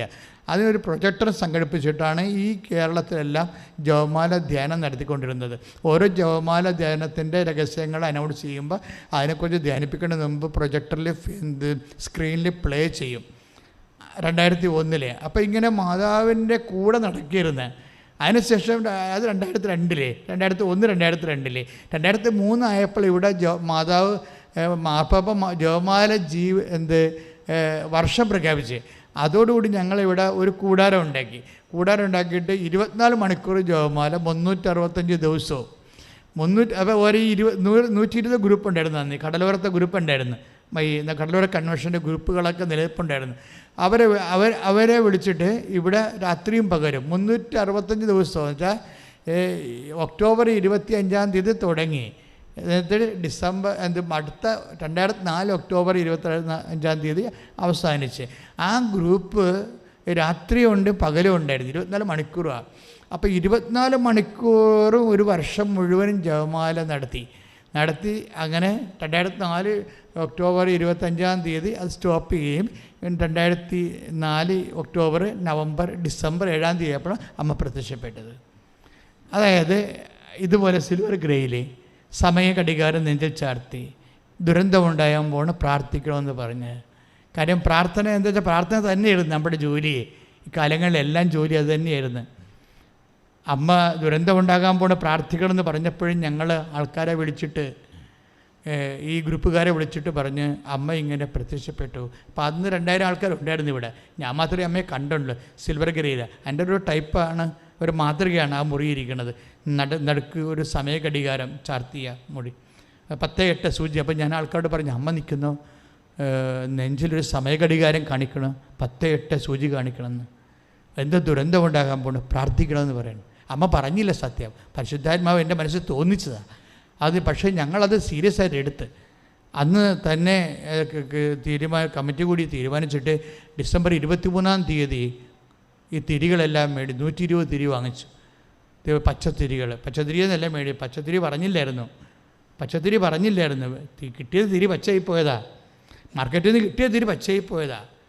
ആ പച്ചത്തിരിയാണ് കിട്ടിയത് നമുക്ക്. അതിവിടെ കൊണ്ടുവന്ന് വെഞ്ചരിച്ച ആൾക്കാർക്ക് കൊടുത്ത് അന്ന്. എന്നിട്ട് പറഞ്ഞു, ഇത് എന്ത് ദുരന്തമുണ്ടാകാൻ പോകണം നമുക്കറിയില്ല, നിങ്ങൾ പ്രാർത്ഥിക്കണം നമ്മൾ പറഞ്ഞിട്ടുണ്ട്, ഇതുകൊണ്ട് വെച്ച് പ്രാർത്ഥിക്കാൻ പറഞ്ഞു. ഇപ്പം കടലോരത്തെ ഗ്രൂപ്പ് കടലോരത്ത് തന്നെയാണ് പ്രാർത്ഥിച്ചത്. അങ്ങനെ ഡിസംബർ 24 പ്രാർത്ഥിച്ചു, 25 പ്രാർത്ഥിച്ചു, 26 പ്രാർത്ഥിച്ചപ്പോഴാണ് മുമ്പാണ് സുനാമി വരണത്. 26-ാം തീയതി സുനാമി വന്നു. അപ്പോൾ ഇതിങ്ങനെ. പക്ഷേ ഞാൻ ആ സുനാമി ക്യാമ്പിലെല്ലാം പോയി വർക്ക് ചെയ്തിരുന്നു. ഞാനും സ്വന്തമായിട്ടൊരു ഇരിക്കണ അന്ന് ഫൊറോണ വികാരിയാണ്. ഫൊറോണ പള്ളിയിലൊരു ഗ്രൂപ്പ് ഉണ്ടാക്കി, ഒരു ക്യാമ്പ് ഉണ്ടാക്കി ആൾക്കാരെ അഭയാർത്ഥികളെ സ്വീകരിക്കാൻ. അപ്പോൾ ഞാൻ എൻ്റെ വർക്കിലേക്ക് നടന്ന് ഒരു 2-3 മാസം കൊണ്ട് സെറ്റ് ചെയ്തപ്പോൾ ഞാൻ പിന്നെ അത് വിട്ടു. പക്ഷേ അതുകൊണ്ട് ഇടയ്ക്ക് എൻ്റെ അനുഭവങ്ങൾ ഞാൻ പറയും ആൾക്കാരോട്. മരിയൻ കൃപാഭിഷേക ധ്യാനമെന്നും പറഞ്ഞൊരു തപസ് ധ്യാനം ഉണ്ടായിരുന്നു ഇവിടെ. അതിന് ഞാൻ എൻ്റെ അനുഭവങ്ങൾ പറയും, മാതാവിനെക്കുറിച്ചുള്ള അനുഭവങ്ങൾ ഞാൻ ആൾക്കാരോട് പറയും. പക്ഷേ അത് അനുഭവങ്ങളെ പറയത്തുള്ളൂ, അല്ലാതെ മാതാവ് പ്രത്യക്ഷപ്പെട്ട് ഇന്നത്തെ പോലെ പ്രചരിപ്പിക്കൊന്നുമില്ല. ഇന്നിപ്പോൾ ഈ പ്രത്യക്ഷീകരണ പ്രാർത്ഥനയിലൂടെ എല്ലാവരും പ്രാർത്ഥിക്കുമ്പോൾ തന്നെ അത് ആൾക്കാർക്ക് അതിനുവേണ്ടിയുള്ള മാതാവിൻ്റെ പ്രത്യക്ഷീകരണത്തിന് വേണ്ടിയാണല്ലോ പ്രാർത്ഥിക്കുന്ന ആൾക്കാർ. അതിൻ്റെ സ്ഥിരീകരണത്തിന് വേണ്ടി സഭ അത് പഠിക്കാൻ വേണ്ടിയാണ് പ്രാർത്ഥിക്കുന്നത്. പക്ഷേ എന്താ പ്രശ്നം വെച്ച് കഴിഞ്ഞാൽ ഇപ്പോഴേ ഈ 2015 ആയപ്പോൾ ഞാനിത് പ്രചരിപ്പിക്കാഞ്ഞതിൻ്റെ പേരിൽ മാതാവിൻ്റെ ഒരു ഇടപെടലുണ്ടായി. ഇതിൻ്റെ ഇടയ്ക്ക് വേറൊരു മിഷൻ, കോസ്റ്റൽ മിഷനോ ഒരു കാർട്ട് നമ്മളുടെ ഒരു വേറൊരു മിഷൻ ഉണ്ടായിരുന്നു. സഭയുടെ സാംസ്കാരിക കലാപേതരങ്ങളെ പുനരുജ്ജീവിപ്പിക്കാൻ വേണ്ടി 8 കലകൾ 9 കലകൾ സഭയ്ക്കുണ്ട്. അതെല്ലാം മൺമറഞ്ഞു പോയതാണ്. ആ ചവിട്ട് നാടകം, പുത്തമ്മാനം, അമ്മാനം, ദേവാസ്ത വിളിപ്പിച്ചപ്പാട്ട്, പരിചയമുട്ടുകളി, അങ്ങനെ കുറേ അണ്ണായിപ്പാട്ടുകൾ, അങ്ങനെ കുറേ കലകൾ. ഇതിനെല്ലാം പുനരുജ്ജീവിപ്പിക്കാൻ വേണ്ടി ഒരു മിഷൻ അമ്മ തന്ന കാരണം ഞാൻ അതിൻ്റെ മിഷൻ്റെ പുറകെ അതിനൊരു എൻസൈക്ലോപ്പീഡിയ ഉണ്ടാക്കി. ആ എൻസൈക്ലോപ്പീഡിയ കേന്ദ്ര ഗവൺമെൻറ് സീനിയർ ഫെലോഷിപ്പ് എനിക്ക് തന്നു, കേരള സാഹിത്യ അക്കാദമി അവാർഡ് തന്നു. വലിയ ബുക്കായിരുന്നു. അതിനാണ് ഇൻ്റർനാഷണൽ തമിഴ് യൂണിവേഴ്സിറ്റി എനിക്ക് ഡോക്ടറേറ്റ് തന്നത്. അതിൻ്റെ കൂടെ നടന്ന വർക്കാണ്. ഈ ഡോക്ടറേറ്റ് വാങ്ങിയ മധുരയിൽ ചെന്നപ്പോഴാണ് ഞാൻ പെട്ടെന്ന് ഞെട്ടിപ്പോയത്. കാര്യം വെച്ചാൽ ഇവിടം വരെ ഇങ്ങനെ ഈ എയർ ലിഫ്റ്റ് ചെയ്യണ പോലെ നമ്മൾ പോണത്. മാതാവുമായിട്ട് നിന്ന് കഴിഞ്ഞാൽ നമ്മൾ എങ്ങനെ ലിഫ്റ്റ് ചെയ്യുമെന്ന് നമുക്കറിയത്തില്ല. ഇന്ന് ഉടമ്പടിയിലൂടെ അനേക ആൾക്കാർ സംഭവിക്കണ ഇതാണ്, എയർ ലിഫ്റ്റാണ് സംഭവിക്കണത്. പൊക്കിക്കൊണ്ട് പോകും, നമ്മൾ വിചാരിക്കാത്ത സ്ഥലത്തേക്ക് പൊക്കിക്കൊണ്ട്. അത് ദൈവമായിട്ട് നടക്കുമ്പോൾ ഉണ്ടാകുന്നൊരു വിഷയമാണ്. ഈ ചിലർ പറയണില്ലേ എംബസി ബ്ലോക്കായി കളഞ്ഞാ, പക്ഷേ ഞാൻ സെക്കൻഡുകൾക്കുള്ളിൽ അമ്മ അവിടെ ഒന്ന് തുറന്ന്. എങ്ങനെ വിഷയം കമ്പ്യൂട്ടർ ബ്ലോക്കായാലും എവിടെയെല്ലാം ആളെത്തും, ഓൺ ദി സ്പോട്ടിലെത്തും. ഉടമ്പടി ഇത്രയും പവറായിട്ട് ലോഞ്ച് ചെയ്യണം കാര്യം ഇതിൻ്റെ അകത്തെല്ലാം വന്നിരിക്കുന്നതിൻ്റെ പിന്നിലുള്ള ഒരു പ്രാർത്ഥനാ ജീവിതമുണ്ട്. എന്നുവെച്ചാൽ കലർപ്പില്ലാത്ത, നമ്മൾക്ക് നഷ്ടങ്ങൾ മാത്രമുള്ള, ഭൗതിക നഷ്ടങ്ങൾ മാത്രമുള്ള ഒരു പ്രാർത്ഥനാ ജീവിതം. പ്രാർത്ഥനാ ജീവിതം എപ്പോഴും നമുക്ക് ഭൗതിക നേട്ടങ്ങളല്ല മനുഷ്യനെ ഉണ്ടാക്കേണ്ടത്. കൃപാസനത്തിന് ഭൗതിക നഷ്ടങ്ങളാണ് ഉണ്ടായിരിക്കുന്നത്, എല്ലാ രീതിയിലും ഉണ്ടാകണം. നമ്മളുടെ പ്രാർത്ഥനാ ജീവിതം, ഞാനിത് പഠിച്ചത്, നമുക്ക് നഷ്ടങ്ങൾ വരുത്തുന്ന പ്രാർത്ഥനാ ജീവിതം നിങ്ങൾ ചുണ്ണാമ്പ് തൊട്ട് വെക്കണം. അത് നാളെ കാലങ്ങളിൽ നിങ്ങളെ എയർ ലിഫ്റ്റ് ചെയ്യും, പൊക്കിയെടുത്തുകൊണ്ട് പോകും. കാര്യം എന്താണ്? അത് ദൈവം പിടിക്കണ സംഭവമാണ്. നമുക്ക് നേട്ടങ്ങൾ ഉണ്ടാക്കുന്ന പ്രാർത്ഥനാ ജീവിതം അല്ലെങ്കിൽ നിങ്ങളുടെ കേട്ട പ്രാർത്ഥനയെക്കാളും വലുതാണ് കേൾക്കാത്ത പ്രാർത്ഥന. അതെപ്പോഴും ഓർത്തിരിക്കണം. അത് കേട്ട പ്രാർത്ഥന ആ വിഷയത്തെ കേട്ടില്ല എന്ന് വിചാരിച്ചുകൊണ്ട് നിങ്ങൾ ദൈവത്തോട് തർക്കത്തിന് പോകരുത്. ആ വിഷയത്തിലേക്ക് ഞാൻ തിരിച്ചു വരാം. കാര്യം തർക്കിക്കാതിരിക്കുന്നത് പോലും ഒരു മരിയൻ മിഷൻ്റെ ഭാഗമാണ്. പറഞ്ഞ മനസ്സിലായില്ലേ? ഇപ്പം നമ്മൾ വിശുദ്ധ ലൂക്കായുടെ സുവിശേഷം 2:19 2:51 എന്താ പറയണത്? അമ്മ തർക്കിച്ചില്ലെന്നാണ് പറയണത്. അമ്മ തർക്കിച്ചില്ല. ഒരു വിഷയം നിങ്ങൾക്ക് കിട്ടേണ്ടതാണ്, പക്ഷെ നിങ്ങൾക്ക് കിട്ടിയില്ല. തന്നെയല്ല, ഓപ്പോസിറ്റായിട്ട് ഈ പ്രാർത്ഥന ഉടമ്പടി ഒന്നും ഇല്ലാത്ത ആൾക്കാർക്ക് കിട്ടുകയും ചെയ്യുമ്പോൾ സ്വാഭാവികമായി നമ്മുടെ ഉള്ളിൽ തർക്കം, പുറത്ത് പറഞ്ഞില്ലെങ്കിലും നമ്മുടെ ഉള്ളിൽ തർക്കങ്ങളുണ്ടാകും. അത് യേശു ചോദിക്കും, നിങ്ങളുടെ ഉള്ളിൽ തർക്കങ്ങൾ ഉയരണത് എന്തുകൊണ്ട്? ഈ ചോദ്യം യേശു ചോദിച്ച ഒരു ചോദ്യമാണ്. നിങ്ങളുടെ ഉള്ളിൽ തർക്കങ്ങൾ, ഇപ്പം നിങ്ങൾ ഒരു IELTS നിങ്ങൾ ആപ്ലിക്കേഷൻ വെച്ചു, MOH ഹാദ് അതെന്തോ ആയിക്കോട്ടെ, അല്ലെങ്കിൽ RN അല്ലെങ്കിൽ PRO അല്ലെങ്കിൽ എന്തോ B1 B2 എന്തെങ്കിലും എക്സാമിന് നിങ്ങൾ ഇവിടെ ഉടമ്പടി ചെയ്തു. പക്ഷേ ഇതൊന്നും ചെയ്യാത്ത ആളെ പെട്ടെന്ന് ലിഫ്റ്റായിപ്പോയി കണ്ടുപോയി. അപ്പം നിങ്ങളുടെ ഉള്ളിൽ എന്ത് വരും? തർക്കങ്ങളുണ്ടാകും. തർക്കങ്ങളുണ്ടാകുമ്പോൾ കർത്താവ് ചോദിക്കുന്ന ഒരു ചോദ്യമാണ്, എന്താണ്? നിങ്ങളുടെ ഉള്ളിൽ തർക്കങ്ങൾ ഉയരണത് എന്തുകൊണ്ട്? കാര്യം തർക്കമെന്ന് പറയണത് എപ്പോഴും വരുന്നത് ഈ ഒരു വിശ്വാസത്തിന് എതിരായ ഒരു സംഭവമാണ്. വിശ്വാസത്തിന് എതിരായ ഒരു സംഭവമാണ്. കാര്യം എന്ന് വെച്ച് കഴിഞ്ഞാൽ തർക്കം വരാൻ കാര്യം കമ്പാരിസൺ വരുന്നത് കൊണ്ടാണ്. മനസ്സിലായില്ലേ? നിങ്ങളിപ്പോൾ തർക്കം വരുമ്പോൾ ഇപ്പോൾ നിങ്ങൾ വിവാഹം കഴിക്കാൻ വേണ്ടി ഒരു ജീവിത പങ്കാളിക്ക് വേണ്ടി അമ്മയോട് ഉടമ്പടി ചെയ്തിരിക്കുകയാണ്. കഴിഞ്ഞ ദിവസങ്ങളിൽ ഒരു 13 വർഷം മക്കളില്ലാത്ത ഒരാൾ വന്ന് ഇവിടെ ഉടമ്പടി ചെയ്തായിരുന്നു. അയാളൊരു വർഷം മുമ്പ് ഉടമ്പടി ചെയ്തതാണ്. 13 വർഷയുടെ മക്കളില്ല. അപ്പോൾ ഉടമ്പടി ചെയ്ത് കഴിയുമ്പോൾ ആ 2 മക്കളെ ഒരുമിച്ച് കൊടുത്തു. അപ്പം അതിന് ആ 2 കുഞ്ഞുങ്ങളെയും പിടിച്ചുകൊണ്ട് ഈ മനുഷ്യനിവിടെ നിന്ന് പറഞ്ഞത് വാക്ക്, ഞാൻ 13 വർഷം മക്കളില്ലാതെ അലഞ്ഞ്, അപ്പോൾ എനിക്ക് മനസ്സിലായി ഇനി ഉടമ്പടി മാത്രമേ മാർഗമുള്ളൂ. അപ്പം ഞാനും വൈഫും കൂടി വന്ന് മാതാവിൻ്റെ അടുക്ക ഉടമ്പടി ഒപ്പുവെച്ചു. ഉടമ്പടി മാതാവിൻ്റെ അടുത്ത് ഒപ്പുവെച്ചെന്ന് അദ്ദേഹം പറഞ്ഞത്. പക്ഷേ ഉടമ്പടി ഒപ്പുവെക്കണ ഈശോയുമായിട്ടാണ്. പക്ഷെ അദ്ദേഹത്തിൻ്റെ അറിവിന് അദ്ദേഹം പറഞ്ഞു, ഞാൻ മാതാവുമായിട്ട് ഉടമ്പടി ഒപ്പുവെച്ചെന്നാണ് പറഞ്ഞത്. അപ്പം അദ്ദേഹം അത് സീരിയസ് ആയിട്ട് ചെയ്തിരിക്കുന്നത്, അല്ല ഉടമ്പടി ചെയ്തെന്നല്ല പറയണത്. അദ്ദേഹം പറഞ്ഞു, ഞാൻ 13 വർഷം മക്കളില്ലാതെ അലഞ്ഞു, അപ്പോൾ ഞാൻ വന്നു മാതാവുമായിട്ട് ഞങ്ങൾ ഉടമ്പടി ഒപ്പുവെച്ചു. അത് കേൾക്കുമ്പോൾ തന്നെ നമുക്കൊരു കോരിത്തെരിപ്പ് വരും. കാര്യം എന്താണ്? അയാളത് സീരിയസ് ആയിട്ടാണ് ചെയ്തിരിക്കുന്നത്. ഒരു ദൈവം, അതായത് ഉടമ്പടി എന്ന് പറയുന്നത് കൊണ്ടാണ് ഇത് കരാറെന്ന് പറഞ്ഞാൽ പോരെ? അത് കരാറല്ലേ നമ്മൾ ചെയ്യണത്. പക്ഷേ മനുഷ്യനുമായിട്ടുള്ള കാര്യങ്ങൾക്കാണ് കരാറ്. ബൈബിളിൽ ഒരു കക്ഷി ദൈവവും ഒരു കക്ഷി മനുഷ്യനും ഒരു കക്ഷി ദൈവമാകുമ്പോൾ ബൈബിൾ വിളിക്കുന്ന പേരാണ് ഉടമ്പടി എന്ന്. അപ്പോൾ നമ്മൾ കൃപാസനത്തിൽ ചെയ്യണത് ഉടമ്പടിയാണ്. അയാളാണ് അതാ പറയണത്, ഞാൻ അമ്മയുമായിട്ട് ഉടമ്പടി വെച്ചു. അപ്പോഴേ വിതിൻ നോ ടൈം 2 കുഞ്ഞുങ്ങൾ അമ്മ തന്നു. കാര്യം എന്താ? ദൈവം ഈ വാഗ്ദാനങ്ങളെ ഉടമ്പടി നിലനിൽക്കണം എന്തിലാണ്? ഉടമ്പടി ഒരു പുതിയ പ്രാർത്ഥന അല്ല. ഉടമ്പടിയേ ഉള്ളല്ലോ ആദ്യകാലം മുതൽ എബ്രഹാത്തിനോട് ചെയ്ത സംഭവമാണിത്. ഉടമ്പടി എബ്രഹാത്തിനോട് ചെയ്ത്, മോസസിനോട് ചെയ്തു. എബ്രഹാത്തിനോട് ദൈവം ഉടമ്പടി ചെയ്യണ വാക്കാലാണ്, അല്ലേ? വാക്കാൽ പാട്ടം എന്ന് പറഞ്ഞ പോലെ വാക്കാൽ ഉടമ്പടി. അത് മോസസിൻ്റെ കാലം വരുമ്പോൾ എഴുതി കൊടുക്കും, റിട്ടൺ ഉടമ്പടിയാകും. അപ്പോൾ വാമൊഴിയായിട്ടുണ്ടായിരുന്നത് വരമൊഴിയായിട്ട് മാറും ഉടമ്പടി. യേശുവിൻ്റെ കാലം വരുമ്പോൾ അതൊരു ഡൂയിങ് ആയിട്ട് മാറും. ഉടമ്പടി തന്നെയാണ് യേശുവിൻ്റെ കാലം. യേശുവിന് ഉടമ്പടി തന്നെയാണ് ഈശോ ചെയ്യണത്, അല്ല വേറെ ഒന്നും ചെയ്തില്ല. എന്താ ഈശോ പറഞ്ഞത്? ഒരു പുതിയ ഉടമ്പടി എന്ന് പറയും. പഴയ ഉടമ്പടി നിലനിർത്തിക്കൊണ്ടത് പൗലോസ് അപ്പോസ്തലൻ പറയും, ഞാൻ പഴയത് റദ്ദ് ചെയ്തിട്ടില്ലെന്ന് പറയും. എന്നിട്ട് പുതിയ ഒരു ഉടമ്പടി ചെയ്യും. അത് ഉടമ്പടി, അത് എഴുത്തല്ല, ചെയ്ത്താണ്. ഇങ്ങനെ ഉടമ്പടി വരണത്. ഉടമ്പടി ആദ്യം വാക്കാൽ വരും. എബ്രഹാത്തിനോട് വാക്കാലാണ് പറയണത്. മോസസിനോട് 10 പ്രമാണങ്ങൾ എഴുതി കൊടുത്തിട്ടുണ്ട്. പറയും, നീ ഭൂമിയിൽ ദീർഘകാലം ജീവിക്കണം, അതാണ് ഞാൻ ആഗ്രഹിക്കുന്നത്. അപ്പോൾ ദൈവത്തിൻ്റെ ആഗ്രഹം വ്യക്തമല്ലേ? നിങ്ങൾ IELTS പാസ്സായാലും പുരയിടം വിറ്റാലും വിവാഹം കഴിച്ചാലും കുഞ്ഞുങ്ങളുണ്ടായാലും ദൈവം ഉദ്ദേശിക്കുന്നത് എന്താണ്? നിനക്കിവിടെ ജീവിക്കാൻ വേണ്ടി ആണ് ഞാൻ നിന്നെ ഇവിടെ ജനിപ്പിച്ചിരിക്കുന്നത്. അത് നീ ദീർഘകാലം ജീവിക്കണം ആരോഗ്യത്തോടു കൂടി. അതിനു വേണ്ടി അതാണ് എൻ്റെ വാഗ്ദാനം. നീ ഭൂമിയിൽ ദീർഘകാലം ജീവിക്കാൻ വേണ്ടി. പുറപ്പാട് പുസ്തകം എന്താ പറയണത്? നീ മാതാപിതാക്കന്മാരെ ബഹുമാനിക്കണം. അത് നിബന്ധനയാണ്. അപ്പം നിയോഗം ഉണ്ടായിക്കഴിഞ്ഞാൽ നിബന്ധന ഉണ്ടാകും. ഉടമ്പടിയുടെ ഒരു ഭാഗമാണ് ഈ വിളിക്കുന്നുമ്പേ ഉത്തരം അരുളണത്, ഈ അനുഗ്രഹത്തിനെ പ്രൊട്ടക്റ്റ് ചെയ്യണത്. ദൈവം ഈ അനുഗ്രഹത്തിന് 2 കണക്ഷനുണ്ട്. നമ്മുടെ അനുഗ്രഹം കിട്ടണതിന് പ്രത്യേകിച്ച് ഒരു വിശ്വാസി പോലും ആകേണ്ട ഒരു കാര്യമില്ല. ഇവിടെ PSC ടെസ്റ്റ് റാങ്കൊക്കെ എഴുതുന്നവരും കുറേ വർക്കൊക്കെ ചെയ്യുന്ന ആൾക്കാരില്ലേ, എല്ലാവരും ഇങ്ങനെ വിശ്വസിച്ചിട്ടാണ് അവരെല്ലാം ഓരോ നിലയിലെത്തിയിരിക്കണത്? ആണോ? അവിശ്വാസിയായാലും നമ്മൾക്ക് ഭൗതിക ആനുകൂല്യങ്ങൾ കിട്ടുന്നതിന് ഒരു പഞ്ഞുമില്ല. നിങ്ങളെ ഭൗതിക ആനുകൂല്യങ്ങൾ കിട്ടുന്നതിന് വേണ്ടി മാത്രം ദൈവത്തെ ആശ്രയിച്ചാൽ നിങ്ങൾക്ക് ഭൗതിക ആനുകൂല്യങ്ങൾ കിട്ടും, പക്ഷേ ദൈവത്തെ മിസ് ചെയ്യാൻ സാധ്യതയുണ്ട്. പറഞ്ഞാൽ മനസ്സിലായില്ലേ?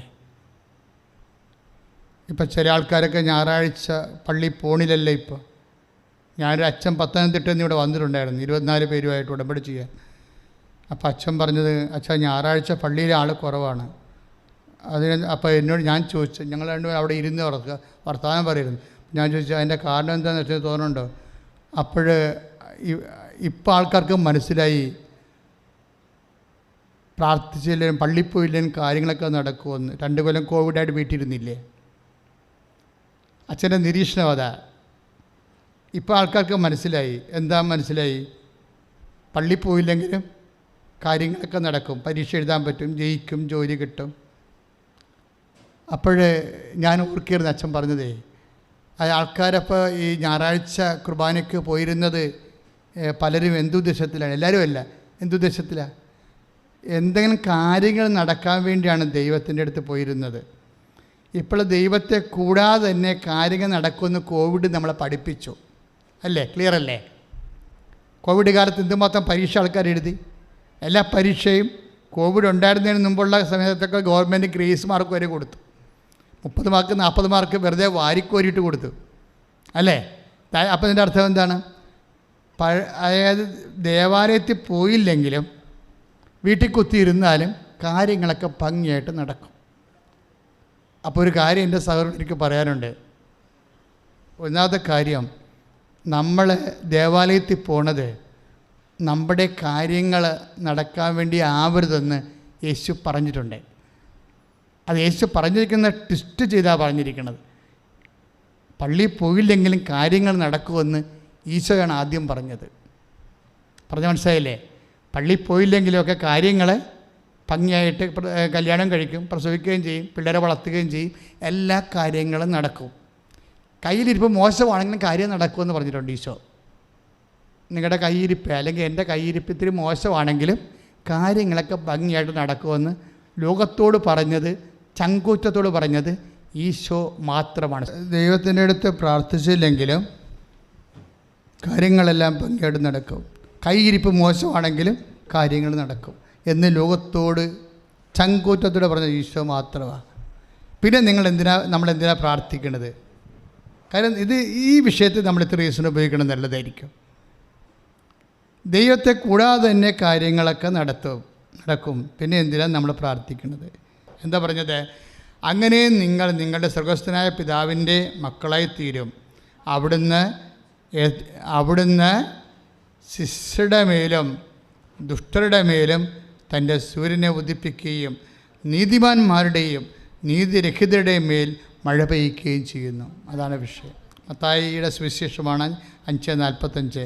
അപ്പം നീതിമാനായാലും നീതിരഹിതനായാലും അവൻ്റെ മേൽ ദൈവം മഴ പെയ്യിക്കും. നീതിരഹിതനെ മാറ്റി നിർത്തിയിട്ട് നീ അങ്ങോട്ട് മാറ്, ഈ മഴ നീതിമാന് മാത്രം ഉള്ളതാണെന്ന് ദൈവം പറയത്തില്ല. നിങ്ങളിങ്ങോട്ട് മാറി, ഇത് പള്ളിയിൽ പോണവർക്ക് മാത്രമുള്ള അനുഗ്രഹമാണെന്ന് ദൈവം പറയത്തില്ല. ദൈവം എല്ലാവർക്കും വേണ്ടിയാണ്. അതാണ് എല്ലാം. ഭൗതിക അനുഗ്രഹങ്ങൾ നമ്മൾ ലഭിക്കുന്നതിന് നമ്മളൊരു വിശ്വാസി പോലും ആവേണ്ട ആവശ്യമില്ല. പിന്നെ നമ്മൾ എന്തിനാണ് വിശ്വാസിയാകണത്? പിന്നെ നമ്മൾ എന്തിനാണ് ദൈവത്തിലെ ഓരോ വിഷയങ്ങൾക്ക് ആശ്രയിക്കണത്? ഇത് അനുഗ്രഹത്തിനല്ല. ശരിക്കും പറഞ്ഞാൽ അനുഗ്രഹം ഇതിൻ്റെ ഭാഗമാണ്. അനുഗ്രഹം ലഭിക്കുക തന്നെ ചെയ്യും പ്രാർത്ഥിക്കുമ്പോൾ. പക്ഷേ അനുഗ്രഹം ലഭിച്ചാൽ മാത്രം പോരാ. എന്താണ്? അനുഭവിക്കാനുള്ള യോഗ്യത.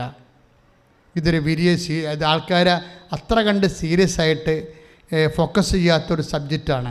എല്ലാവരും അനുഗ്രഹത്തെക്കുറിച്ചാണ് എപ്പോഴും ദൈവസന്നിധിയിൽ ആവലാതിപ്പെടുന്നത്. പക്ഷെ നമുക്ക് വേണ്ടത് അനുഗ്രഹം മാത്രമല്ല, പിന്നെന്താണ്?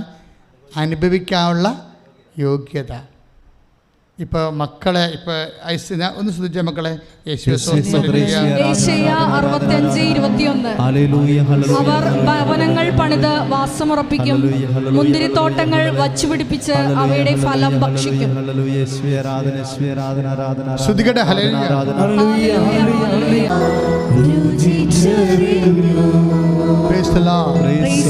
അതായത് ഈ പ്രാർത്ഥനയുടെ ഫോക്കസ് പോയിന്റ് വരേണ്ടത് അനുഗ്രഹത്തിനേക്കാളുപരി അനുഭവിക്കാനുള്ള യോഗ്യതയിലാണ്.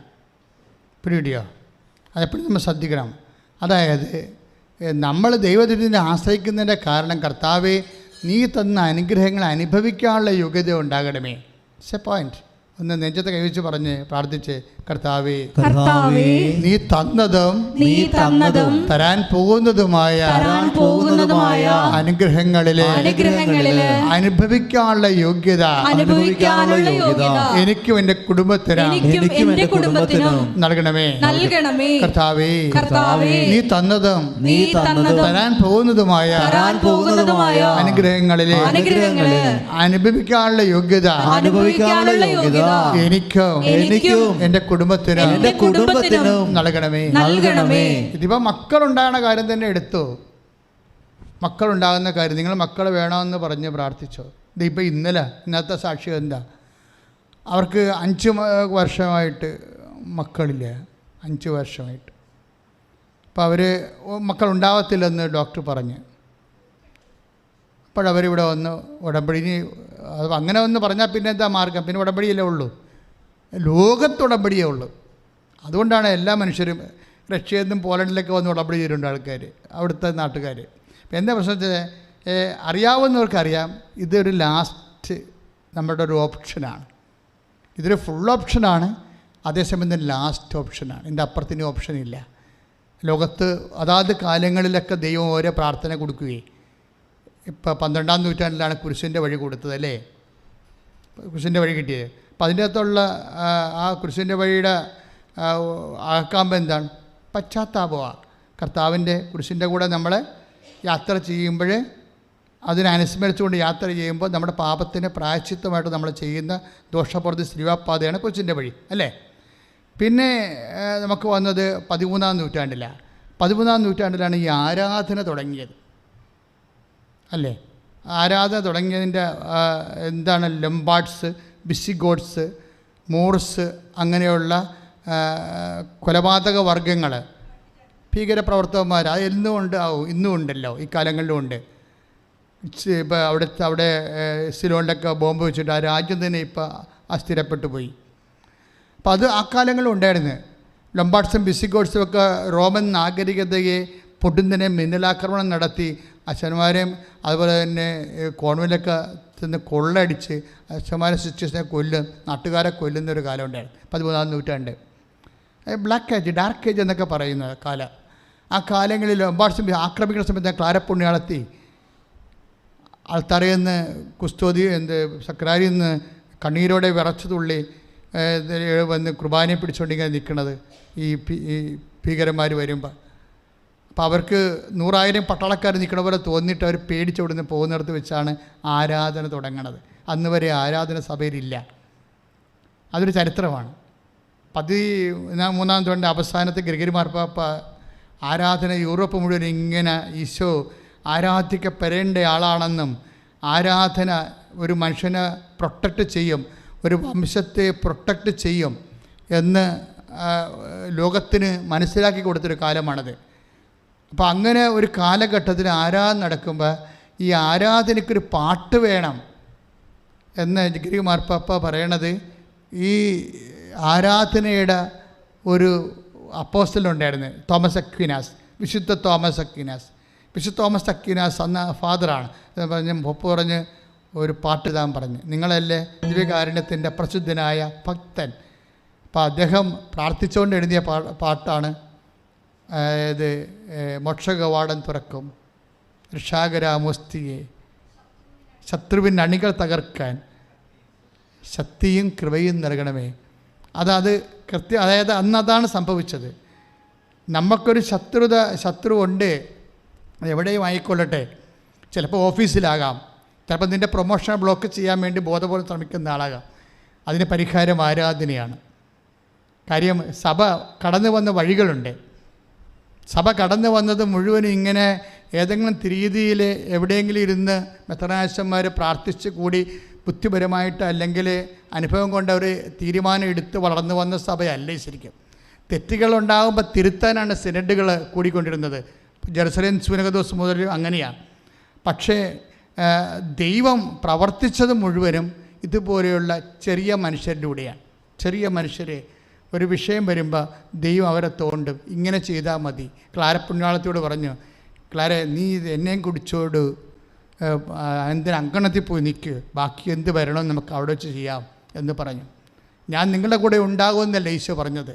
അതിങ്ങനെ സക്രാരി പൂട്ടി ഇരിക്കാനല്ലല്ലോ, നമ്മളെ സംരക്ഷിക്കാൻ വേണ്ടി തന്നെയാണ്. അതുകൊണ്ടാണ് നമ്മളിവിടെ വന്നിട്ട് ഈ ആരാധന നടത്തുന്നത്. പ്രാർത്ഥിക്കുക, കർത്താവായ ദൈവമേ, എൻ്റെ ജീവിതത്തിലും സാമ്പത്തിക ജീവിതത്തിലും ശാരീരിക ജീവിതത്തിലും ഒത്തിരിയേറെ ശത്രുതയില് ഞാൻ വളയപ്പെട്ടിരിക്കുന്നു. എന്നെ ഭീഷണിപ്പെടുത്തുന്നവരുണ്ട്. ഗത്യന്തരമില്ലാതെ എനിക്ക് ജീവിക്കാൻ മേലാതെ ഞാനായിരിക്കുന്നു. കർത്താവേ, അങ്ങ് മോക്ഷകവാടം തുറന്ന് എന്റെ ശത്രുവിന്റെ അണികളെ ഈ നിമിഷം ഭേദിക്കണമേ, ഈ നിമിഷം ഭേദിക്കണമേ, പ്രതിരോധിക്കണമേ. ശ്രദ്ധിക്കട്ടെ. പരിശുദ്ധ കുർബാന ദൈവം നമുക്ക് ഇറക്കി തന്നത്, അത് പിന്നെ സഭയുടെ ജീവിതത്തിൻ്റെ ആരാധന ജീവിതത്തിൻ്റെ ഭാഗമായി. പിന്നീട് 14-ാം നൂറ്റാണ്ടായി, 15-ാം നൂറ്റാണ്ടായി, 16-ാം നൂറ്റാണ്ടായപ്പോഴാണ് ജപമാല തന്നത്. ബാറ്റിൽ ഓഫ് ലെപ്പാൻഡോയിൽ വെച്ചാണ് ജപമാല. തുർക്കികൾ യൂറോപ്പിനെ വിഴുങ്ങണ ഒരു സമയം വന്നപ്പോൾ ലെപ്പാൻഡോ യുദ്ധത്തിൽ അവസാന തകർച്ചയുടെ സമയത്ത് ജനങ്ങൾ ജപമാല ചൊല്ലാൻ തുടങ്ങി. പോപ്പിൻ്റെ കൂടെയാണ്, പരിശുദ്ധ പിതാവിൻ്റെ കൂടെ. അപ്പോൾ തുർക്കികൾക്കെതിരെ കടലിൽ നടന്ന യുദ്ധത്തിൽ കാറ്റ് മറിഞ്ഞു വീശിയാണ് അന്ന് യൂറോപ്പ് വിശ്വാസത്തിൽ നിലനിന്നത്. യൂറോപ്പ് രക്ഷപ്പെട്ടത് പ്രാർത്ഥനയിലൂടെയാണ് രക്ഷപ്പെട്ടത്. അന്ന് മുതലാണ് ജപമാല സാർവജനീയമായി മാറിയത്. ഏതെങ്കിലും പ്രാർത്ഥനകൾ എടുത്തു കളയാനൊക്കെ സുഖമാണ് സഭാജീവിതത്തിൽ നിന്ന്. ഏതെങ്കിലും പ്രാർത്ഥനയൊക്കെ ബുദ്ധിയും ബോധവും ഒക്കെ കുറവുള്ളവർ, ദൈവികമായ ബുദ്ധി, ഞാൻ മാനുഷികമായ ബുദ്ധി കൂടുതലാണല്ല ഇന്ന് എല്ലാവർക്കും. ദൈവികമായ ബുദ്ധിയെക്കുറിച്ചാണ് ഞാൻ പറയണത്. അത് വിവേകമെന്ന് പറയും. ദൈവികമായ ബുദ്ധിയുടെ പേര് വിവേകമെന്നാണ്. വിവേകമുള്ളവർക്ക് വിവേചനമുണ്ടാവും. ആധ്യാത്മിക വിവേകമില്ലാത്തവർക്ക് വിവേചനം ഉണ്ടാകത്തില്ല. അവർ ചില പ്രാർത്ഥനയൊക്കെ ജീവിതത്തിൽ നിന്ന് ആവശ്യമില്ല ആണെന്ന് പറഞ്ഞ് എടുത്തു കളയും. പക്ഷേ എപ്പോഴും കെന്നഡി പറഞ്ഞൊരു വാക്കുണ്ട്. എന്താണ്? നിങ്ങളൊരു വേലി പൊളിക്കുമ്പോഴേ, എല്ലാ വേലികളും നിങ്ങൾക്ക് പൊളിക്കാം, പക്ഷേ ഒരു വേലി പൊളിക്കുമ്പോഴേ അതെന്തിനു വേണ്ടിയാണ് കെട്ടിയതെന്ന് ആദ്യം ഒന്ന് ചിന്തിക്കണം, നല്ലതായിരിക്കുമെന്ന്. ഇത് തന്നെ ജപമാലയെക്കുറിച്ച് എനിക്ക് പറയാനുള്ളത്. ചില ആൾക്കാർ ജപമാല ഉപേക്ഷിക്കുന്നുണ്ട്.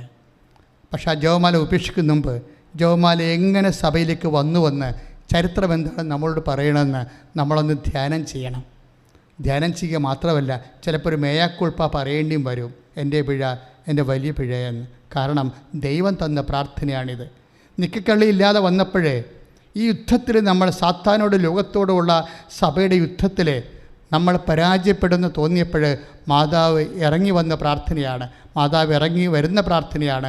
മാതാവിനെ കുടുംബത്തിലേക്ക് കൊണ്ടുവരാൻ വേണ്ടി, മാതാവിനെ കുടുംബത്തിന് മധ്യസ്ഥയാക്കാൻ വേണ്ടി, മാതൃകയാക്കാൻ വേണ്ടി ദൈവം നിശ്ചയിച്ച് നൽകിയ പ്രാർത്ഥനയാണ് രക്ഷാകര ചരിത്രങ്ങളുള്ള ജപമാല. പ്രാർത്ഥിക്കുക, കർത്താവായ ദൈവമേ, ഞങ്ങളുടെ കുടുംബത്തിലെ ജപമാല അലംഭാവത്തോടെ നഷ്ടപ്പെട്ടു പോയിട്ടുണ്ടെങ്കിൽ ഈ ആരാധനയോടുകൂടി ജപമാല ജീവിതത്തിന്റെ ഭാഗമാകുവാൻ അമ്മേ, പരിശുദ്ധമ്മേ, ദൈവമാതാവേ, ജപമാലയുടെ അമ്മേ, ഞങ്ങളെ അഭിഷേകം ചെയ്യണമേ.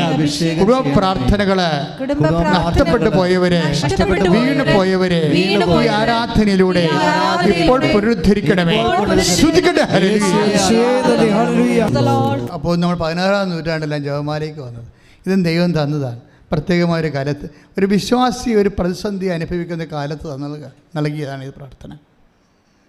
പിന്നീട് വന്നപ്പോൾ ഈ കാലങ്ങളിൽ തന്നെയാണ് 40 മണി ആരാധന ആരംഭിച്ചത്. അത് ഒരു 16, 17, 18 കാലങ്ങളിലാണ്, 18-ാം നൂറ്റാണ്ടിലാണ് നമ്മുടെ ഈ രാത്രി ആരാധന പോലെയുള്ള 40 മണി ആരാധന ആരംഭിച്ചത്. ഇറ്റലി ആരംഭിച്ചതാണ് 40 മണി ആരാധന 18-ാം നൂറ്റാണ്ടിലെ. അത് ആ കാലങ്ങളിൽ തന്നെ ചാവറയച്ചൻ അതിനുശേഷം കേരളത്തിൽ ആരംഭിച്ചു. അന്ന് ചാവറയച്ചൻ്റെ കാലമാണ്, 1832 കാലഘട്ടം, 40 കാലഘട്ടമല്ല. അപ്പോഴാണ് നമുക്ക് 40 മണി ആരാധന കേരളത്തിൽ ആരംഭിച്ചത്. ചാവറയച്ചനാണ് ആരംഭിച്ചത്. അത് ഇറ്റലിയിൽ നടന്ന ആരാധന, അതിൻ്റെ പകർപ്പാണ് നമ്മൾ ഇവിടെ എടുത്തത്. പക്ഷെ അത് വളരെ അന്നത്തെ കാലത്ത് മനുഷ്യന്മാർ ആരാധന കൂടാൻ വേണ്ടി മാത്രം മാന്നാനത്ത് പോരുന്നൊരു കാലം ഉണ്ടായിരുന്നു. കാര്യം അതൊരു വലിയ വിശ്വാസ മുന്നേറ്റത്തിൻ്റെ കാലമായിരുന്നു. പക്ഷേ ആരാധന ഈ 40 മണി ആരാധനയാണ് 18-ാം നൂറ്റാണ്ടിലെ കോൺട്രിബ്യൂഷൻ സഭയിൽ വന്ന പ്രാർത്ഥന എന്ന് പറയുന്നത്. അതിനുശേഷം 19 20 ഈ കാലങ്ങളിലെല്ലാം 20 ആയപ്പോഴാണ് 1967 കരിസ്മാറ്റിക് പ്രസ്ഥാനം ഉണ്ടായത്. അതിൻ്റെ കാത്തലിക് വേർഷൻ ഉണ്ടായത് ഒരു 70-ലാണ്, 1970-ലാണ് കാത്തലിക് വേർഷൻ ഉണ്ടായത്. നമ്മളിന്ന് കാണുന്ന പോട്ടപ്പോലുള്ള കൺവെൻഷൻസ് എല്ലാം കരിസ്മാറ്റിക് നവീകരണത്തിൻ്റെ കാത്തലിക് വേർഷൻസാണ്. ഇന്ന് ധ്യാനകേന്ദ്രങ്ങളെല്ലാം എല്ലാ ധ്യാനകേന്ദ്രങ്ങളും അതൊരു മുന്നേറ്റമാണ്. അത് 1967 മുതലുള്ള നവീകരണത്തിൻ്റെ ഭാഗമായിട്ട് വന്ന പുതിയ പ്രാർത്ഥനാ രീതിയാണ്. അത് അപ്പോസ്തലിക പാരമ്പര്യമുള്ള പ്രാർത്ഥനാ രീതിയാണ്. അപ്പോൾ ഇങ്ങനെ ഓരോ കാലഘട്ടങ്ങളിലെ വന്ന് ഇന്ന് എന്താ ഞാൻ ഇത്രയും ചരിത്രം പറയാൻ കാരണമെന്ന്, ചരിത്രം ഞാൻ ചിന്തിച്ച് പറഞ്ഞതല്ല, ആലോചിച്ച് പറഞ്ഞതല്ല, പറഞ്ഞപ്പോഴിങ്ങനെ പറഞ്ഞു പോയതാണ്. എന്താ കാര്യം വെച്ച് കഴിഞ്ഞാൽ ഇതിന് ശേഷമാണ് 2016 ഉടമ്പടി പ്രാർത്ഥന വരണത്. എന്താ കാര്യം വെച്ചാൽ ഇതൊരു പുതിയ പ്രാർത്ഥനയാണ്. ഈ പുതിയ പ്രാർത്ഥന ജപമാല ഫ്ലാഷ് ചെയ്തതിനേക്കാളും പെട്ടെന്നാണ് ഇത് ഫ്ലാഷ് ചെയ്തത്. ഇത് മലയാള ലോകത്തിലുണ്ടായ മാതാവ് തന്ന ഒരു പ്രാർത്ഥനയാണെങ്കിലും ഇത് ഇപ്പം തന്നെ ലക്ഷക്കണക്കിന് മനുഷ്യരാണ് സെറ്റ് ചെയ്ത്. കഴിഞ്ഞ ദിവസം ഇവിടെ ഒരു സാക്ഷ്യം ഉണ്ടായി, 19 കൊല്ലമായിട്ട് കുടുംബപ്രാർത്ഥന ഇല്ലായിരുന്നെന്ന്. പക്ഷേ ഉടമ്പടി എടുത്തോടുകൂടി മാതാവ് ഞങ്ങളുടെ വീട്ടിൽ തന്നത് കുടുംബപ്രാർത്ഥനയെ തന്നത്. കാര്യം ഞാൻ ഇസ്രയേലിലാണ്, ഞങ്ങൾ 3 സ്ഥലങ്ങളിലാണ്, പിന്നെ കുടുംബമില്ലാതെ എങ്ങനെ പ്രാർത്ഥന. പക്ഷേ ജപമാല എടുത്തോടുകൂടി എൻ്റെ ഭർത്താവ് വീഡിയോ കോൾ എന്നെ വിളിച്ചു. അപ്പം അവർ അപ്പനും മകനും ജപമാല തുടങ്ങുമ്പോഴേ കുടുംബപ്രാർത്ഥന തുടങ്ങുമ്പോൾ എന്നെ വീഡിയോ കോളിൽ വിളിക്കും. ഞങ്ങൾ 3 പേരും കൂടി വീഡിയോ കോളിൽ ജപമാല ചൊല്ലി. അപ്പോൾ ഒരു കുടുംബത്തിൽ തന്നെ ഇരുന്ന് ജപമാല ചൊല്ലേണ്ട കൺസെപ്റ്റ് പോയി. ചിലപ്പോൾ ഭാര്യ ഒരു രാജ്യത്തായിരിക്കും, ഭർത്താവ് ഒരു രാജ്യത്തായിരിക്കും, പിന്നെ മകളൊരു രാജ്യത്തായിരിക്കും. നിങ്ങൾ ഏത് രാജ്യത്തായാലും ഈ കാലങ്ങളിലെല്ലാം ഒരു കുടുംബത്തിൽ നിൽക്കണ പോലെയുള്ള അവസ്ഥയാണ് ഇന്നുള്ളത്. അപ്പം ലഭ്യമായ സംവിധാനങ്ങൾ ഉപയോഗിച്ചുകൊണ്ട് ദൈവത്തിന് വേണ്ടി ദൈവത്തിൻ്റെ അനുസ്മരിച്ചുകൊണ്ട് ജീവിക്കുന്ന കുടുംബങ്ങളായി അഭിഷേകം കിട്ടാൻ വേണ്ടി പ്രാർത്ഥിക്കാം. കർത്താവായ ദൈവമേ, ഞങ്ങൾ എവിടെയായിരുന്നാലും ഒരു കുടുംബമായിട്ട് കുടുംബ പ്രാർത്ഥനയിലൂടെ ദൈവത്തിൽ ഐക്യപ്പെട്ട് ജീവിക്കാൻ വേണ്ടി അഭിഷേകം ചെയ്യണമേ. ഞങ്ങൾ എവിടെയായിരുന്നാലും ദൈവത്തിൽ ഐക്യപ്പെട്ട് ഒരു കുടുംബമായി ദൈവത്തോട് ചേർന്ന് ജീവിക്കാനുള്ള അഭിഷേകം നൽകണമേ. ശ്രദ്ധിക്കട്ടെ. ഹല്ലേലൂയ. അപ്പോൾ ഇതിൻ്റെ ഒരു റേഞ്ച്, ഉടമ്പടി പ്രാർത്ഥനയുടെ റേഞ്ച് കണ്ടില്ലേ? എല്ലാ പ്രാർത്ഥനകളും നഷ്ടപ്പെടുമ്പോഴും നഷ്ടപ്പെട്ട എല്ലാ പ്രാർത്ഥനകളെയും ഉടമ്പടി തിരിച്ചു കൊണ്ടുവരും. അല്ലേ? നിങ്ങളിപ്പോൾ ആരാധന കൂടുകയാണ്, ഓൺലൈനുള്ള ഒരു ആരാധന കൂടുകയാണ്. ഒരു ഉടമ്പടി പ്രാർത്ഥന കൂടുന്നത് ഏറ്റവും ഒരാഴ്ച കൂടുന്നത് 1,20,000 പേരാണ്. ഒരാഴ്ച ഒരു ഉടമ്പടി പ്രാർത്ഥന കൂടുന്നത് 1,20,000 പേരാണ്. ഇവരെന്താ കൂടുന്നത്? ആരാധനയാണ് കൂടുന്നത്. ഇവരെന്താ ചെയ്യണത്? കുടുംബ പ്രാർത്ഥനയോട് ചേർന്നാണ് പ്രത്യക്ഷീകരണ പ്രാർത്ഥന ചെല്ലണത്, ഉടമ്പടി പ്രാർത്ഥന ചെല്ലണത്. അതായത് ജനത്തിൻ്റെ ജീവിതം ദൈവവുമായി സെറ്റ് ചെയ്തുകൊണ്ടിരിക്കുകയാണ്. ഇതുകൊണ്ടാണ് മഹാത്ഭുതങ്ങൾ നടക്കുന്നത്. ഒരു 6,000-ഓളം സാക്ഷ്യം എ ഗ്രേഡ് സാക്ഷ്യങ്ങളാണ്. ഒരു പക്ഷേ മറ്റൊരു പ്രാർത്ഥനയ്ക്കും ഇല്ലാത്ത അത്രയും സാക്ഷ്യങ്ങളാണ് ഉടമ്പടിക്കുള്ളത്. തന്നെയല്ല, കാറ്റഗോറിക്കൽ സാക്ഷ്യങ്ങൾ ഹെവി ഡ്യൂട്ടിയാണ് ചെയ്യണത്. ഹെവി ഡ്യൂട്ടി എന്ന് പറഞ്ഞു കഴിഞ്ഞാൽ അതായത് ദൈവവും മനുഷ്യരും കൂടി അടുത്തു കഴിഞ്ഞാൽ പെട്ടെന്ന് നടക്കുന്നത്, അതായത് നിങ്ങൾ പ്രാർത്ഥിക്കും മുമ്പേ ഞാൻ ഉത്തരം വരളുമെന്നാണ്. അത് പക്ഷേ അത് നടക്കണ എപ്പോഴും ഉടമ്പടിയിലാണ്. ദൈവത്തിൻ്റെ വാഗ്ദാനമാണത്. നിങ്ങൾ പ്രാർത്ഥിക്കും മുമ്പേ, ഇവിടുത്തെ സാക്ഷ്യങ്ങളെല്ലാം കേട്ടാൽ നമുക്ക് മനസ്സിലാവും അത്. അതായത് ഉടമ്പടി എടുക്കാൻ തീരുമാനിച്ചപ്പോൾ തന്നെ സ്ഥലത്തിന് ആൾ വന്നെന്ന് പറയും. സാക്ഷ്യമാണത്. ഉടമ്പടി എടുക്കാൻ തീരുമാനിച്ചോളൂ. ചില 10-30 കൊല്ലമായിട്ട് വിൽക്കാത്ത സ്ഥലമാണ്. അതിന് വേറെ മുന്നാധാരമില്ല, പല അവകാശികളുണ്ട്. വിൽക്കാൻ പോകുമ്പോൾ ഒരാൾക്കാർ ബ്ലോക്ക് ചെയ്യാൻ വരും.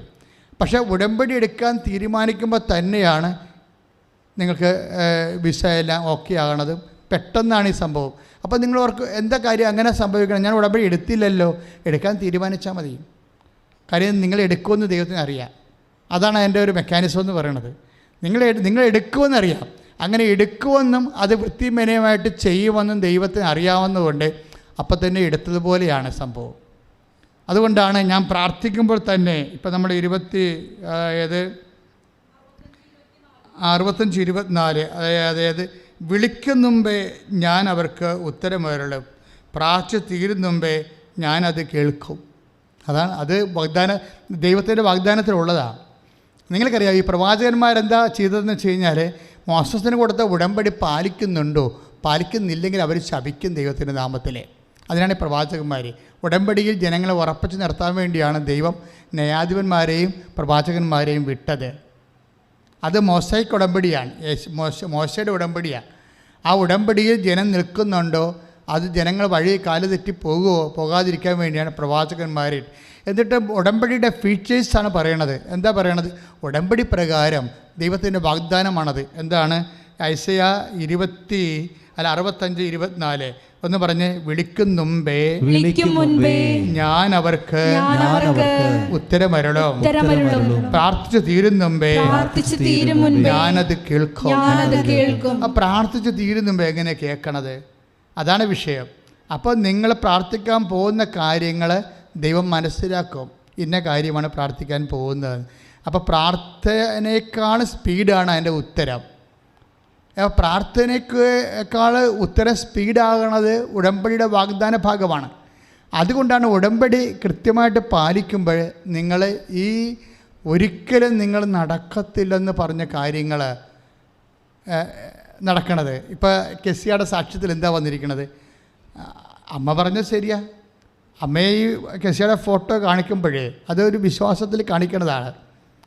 എന്താ പറയണത്? ഇവൾക്ക് കുഴപ്പമില്ലെന്ന് അമ്മ നിശ്ചയിച്ചു. കുഴപ്പമുണ്ടേ. ലിംഫോമയുടെ ലോകത്തിലെ 2ാമത്തെ ഡോക്ടറാണ് അവളെ ചികിത്സിക്കുന്നത്. അയാൾ എത്ര സ്കാൻ ചെയ്തിട്ടും ടെസ്റ്റ് ചെയ്തിട്ടുമാണ് കുഴപ്പമുണ്ടെന്ന് പറയണത്. പക്ഷെ ദൈവം കുഴപ്പമില്ലെന്ന് പറഞ്ഞാൽ നിനക്ക് കുഴപ്പമില്ല. അനുഗ്രഹത്തിൻ്റെ കൂടെ ഒരു കാര്യം കൂടി ഉണ്ട്. എന്താ ഉള്ളത്? അനുഗ്രഹം ഒരു പ്രാർത്ഥനയ്ക്ക് നമുക്ക് കടന്ന് റിപ്ലൈ ഇല്ലേ? ശ്രദ്ധിക്കുക, അച്ഛൻ പറയുന്നത് വളരെ സീരിയസ് വിഷയമാണ്. നമ്മൾ ഈ വോക്കൽ പ്രെയർ ഓർ നമ്മൾ ഡൂയിങ് പ്രെയർ ആയാലും ശരി, ഉടമ്പടി ഒരു ഡൂയിങ് പ്രെയറാണ്. ഇങ്ങനെ റിസൈറ്റിംഗ് പ്രെയർ അല്ലത്. ബേസിക്കായിട്ട് ഉടമ്പടി ഡൂയിങ് പ്രെയർ, ചെയ്യണ പ്രാർത്ഥനയാണ്. ചെയ്യണ പ്രാർത്ഥനയുടെ എല്ലാം മരിയൻ ആണ് തുടങ്ങി വെച്ചത്. അതിനുശേഷമാണ് ഈശോ പുതിയ ഉടമ്പടി ചെയ്തപ്പോഴും ഇതെൻ്റെ ഓർമ്മയ്ക്കായി ചെയ്യാൻ പറഞ്ഞത് അല്ലേ? അത് ഡൂയിങ് പ്രെയറാണ്. ഉടമ്പടി അതിൻ്റെ ബേസിക് ഫീച്ചർ ഡൂയിങ് പ്രെയറാണ്, ചെയ്യണ പ്രാർത്ഥനയാണ്. എബ്രാഹത്തിന് കൊടുത്ത പ്രാർത്ഥന ഓക്കൽ വാചികമായ ഉടമ്പടിയാണ്, ഓറലായിട്ടുള്ള കവനൻ്റാണ്. മോസസിന് കൊടുത്തത് റിട്ടൺ കവനൻ്റാണ്.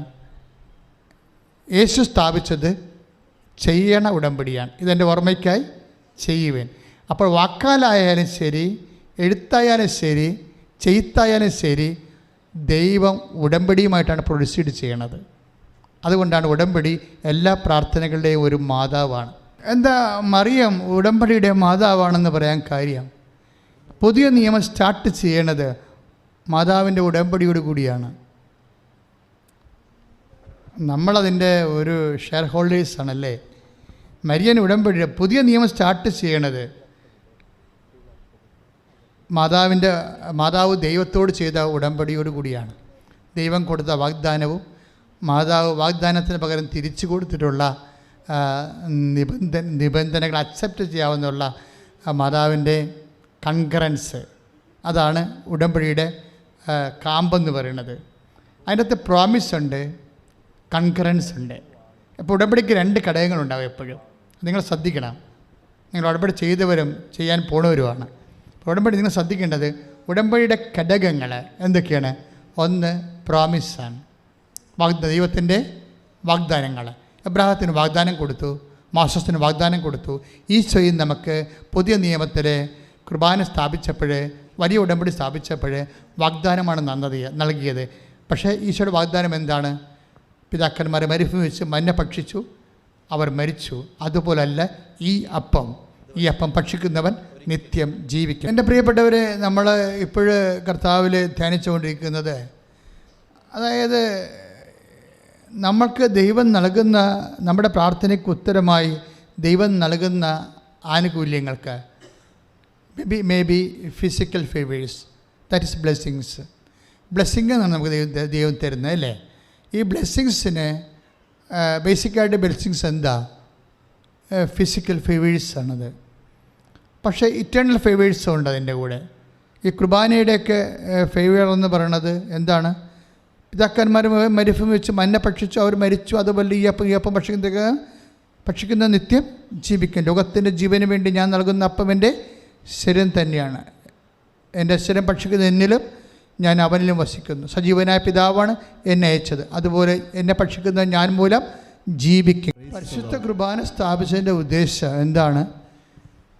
നിത്യം ജീവിക്കാൻ വേണ്ടി. എന്നെ ഭക്ഷിക്കുന്ന ഞാൻ മൂലം, ഒന്ന് പറഞ്ഞേ, എന്നെ ഭക്ഷിക്കുന്നവൻ ഞാൻ മൂലം ജീവിക്കും. അപ്പം നിത്യമായി ജീവിക്കാൻ വേണ്ടിയാണ് പരിശുദ്ധ കുർബാന സ്ഥാപിക്കപ്പെട്ടിരിക്കുന്നത്. മനസ്സിലായല്ലോ?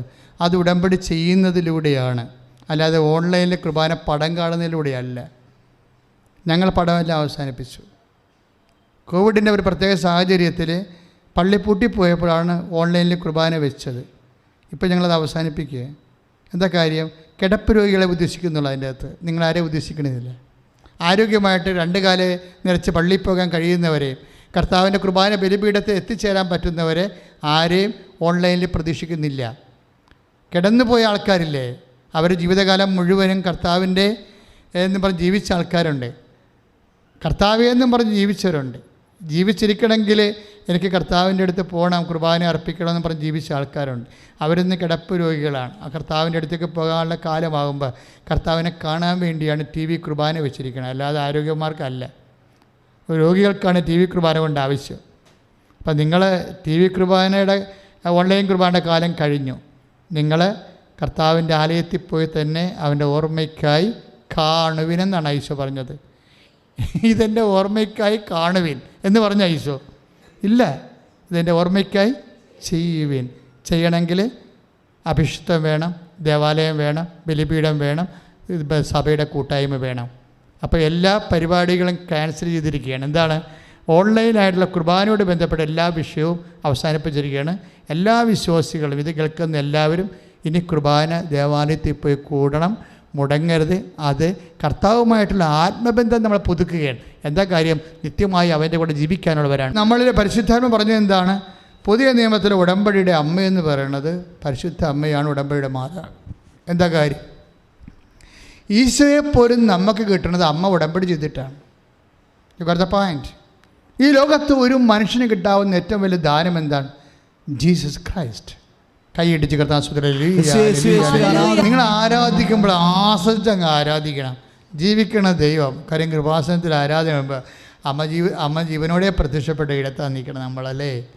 കർത്താവ് ഇതുപോലെ അന്നും ഈശോ സാന്നിധ്യം നൽകുന്ന സമയത്താണ് അമ്മ പ്രത്യക്ഷപ്പെട്ടത്. അതിൻ്റെ ഭാഗമായിട്ട് നമുക്ക് കിട്ടിയ ആനുകൂല്യമാണ് ഉടമ്പടി പ്രാർത്ഥന എന്ന് പറയുന്നത്. പിന്നെ ഉടമ്പടി പറഞ്ഞു വരുമ്പോഴേ അമ്മ അതിൻ്റെ ഓരോ ദിവസവും പുതിയ കാര്യങ്ങളാണ് പറയണത്. ഇപ്പം എന്താ പറയണത്? അമ്മ ഉടമ്പടി ചെയ്തിട്ടാണ് നമുക്ക് ഈശോനെ കിട്ടിയെന്ന് അമ്മ പറഞ്ഞത്. അമ്മ മംഗളവാർത്ത സമയത്ത് ഉടമ്പടിയുടെ കണ്ടെന്ന് നമുക്കറിയാമല്ലോ. ഉടമ്പടിയിൽ എപ്പോഴും നിബന്ധന ഉണ്ടാവും, പിന്നെ എന്താണ്?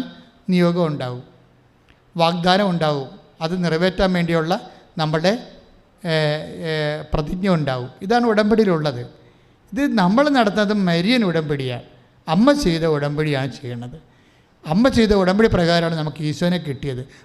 അപ്പോൾ ഉടമ്പടിയുടെ കൃപാസനം ഉടമ്പടിയുടെ അൾട്ടിമേറ്റ് എയിം എന്ന് പറയുന്നത് എന്താണ്? ഈശോ തന്നെയാണ്. ഉടമ്പടി എടുക്കുമ്പോൾ എന്നാ കിട്ടണം? ജോലി കിട്ടും, വീട് കിട്ടും, വിവാഹം കിട്ടും അല്ലേ.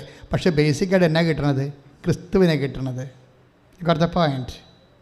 നിങ്ങളിനി പറയരുത് ഞങ്ങൾക്ക് ബ്ലെസ്സിങ് കിട്ടിയെന്ന് പറയരുത്, ഫിസിക്കൽ ഫേവേഴ്സ് കിട്ടിയെന്ന് പറയരുത്. നിങ്ങൾക്ക് ഒരു ജോലി കിട്ടുമ്പോൾ നിങ്ങൾ പറയണം ഞങ്ങൾക്ക് ക്രിസ്തുവിനെ കിട്ടിയെന്ന്. നിങ്ങളുടെ സ്ഥലം വിറ്റ് മാറുമ്പോൾ നിങ്ങൾ പറയണം ഞങ്ങൾക്ക് ക്രിസ്തുവിനെ കിട്ടിയെന്ന്. എന്താ കാര്യം എന്നറിയാവോ? ക്രിസ്തുവിനെ കിട്ടണതാണ് ഉടമ്പടിയുടെ ലക്ഷ്യം. അമ്മ ഉടമ്പടി ചെയ്തപ്പോഴാണ് അമ്മയുടെ ഉദരത്തിൽ വചനം മാംസമായത്. പക്ഷേ കുറച്ച പോയിൻറ്റ് ഇല്ലേ? അമ്മ പിതാവായ ദൈവത്തോട് ഉടമ്പടി ചെയ്തു. അമ്മ എന്താ പറഞ്ഞത്? അങ്ങ് പറഞ്ഞതുപോലെ ഞാൻ ജീവിച്ചോളാമെന്ന് പറഞ്ഞു. അങ്ങയുടെ വചനം അനുസരിച്ച് കൊണ്ട് ലൂക്ക 1:38 അമ്മയുടെ ഉടമ്പടി വചനം. ഇതാ കർത്താവിൻ്റെ ദാസി. ഒന്ന് പറഞ്ഞേ. ഇതാ കർത്താവിൻ്റെ ദാസി, ഇതാ കർത്താവിന്റെ ദാസി, അങ്ങ് പറഞ്ഞതുപോലെ അങ്ങ് പറഞ്ഞതുപോലെ എന്നിൽ നിറവേറട്ടെ. എന്നിൽ നിറവേറട്ടെ. അപ്പോൾ അത് അമ്മ ഉടമ്പടിയിലൂടെ, ഉടമ്പടി വചനമാണിത്. അത് പുറപ്പാടിൻ്റെ പുസ്തകത്തിലൊക്കെ ഉണ്ടത്. പുറപ്പാട് 14:6 ഉണ്ട്.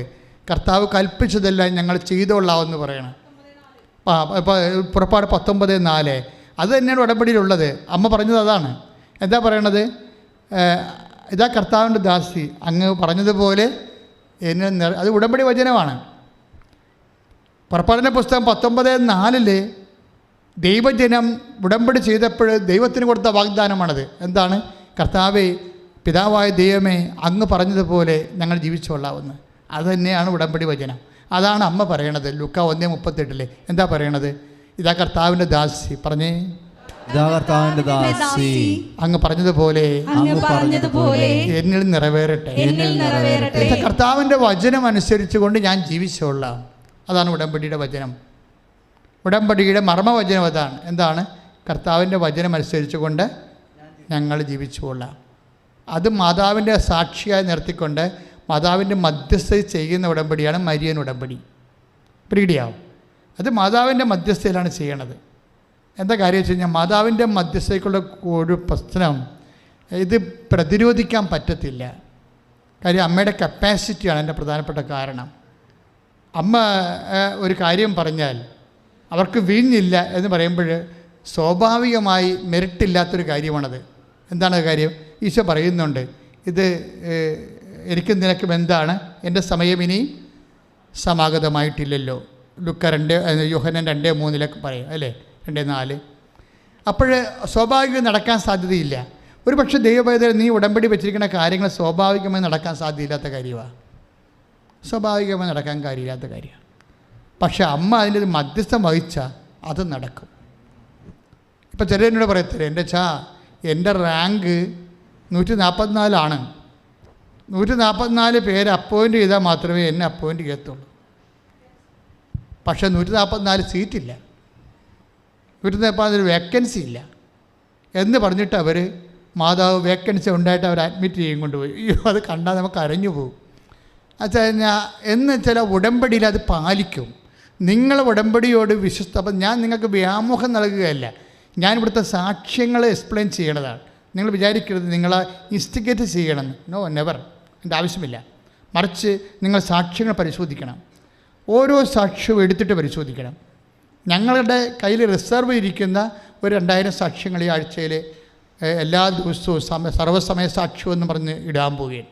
അത് ഇതൊക്കെ എടുത്തുന്ന ആൾക്കാർ വെളിച്ചം കാണാത്ത സാക്ഷ്യങ്ങൾ. നമുക്ക് 2 സാക്ഷ്യങ്ങളെ ഒരു ദിവസം ഇടാൻ പറ്റത്തുള്ളൂ. അതുകൊണ്ട് സാക്ഷ്യങ്ങളിപ്പോൾ മുഴുവനായിട്ട് എടുത്ത് പുറത്തേക്ക് തരും.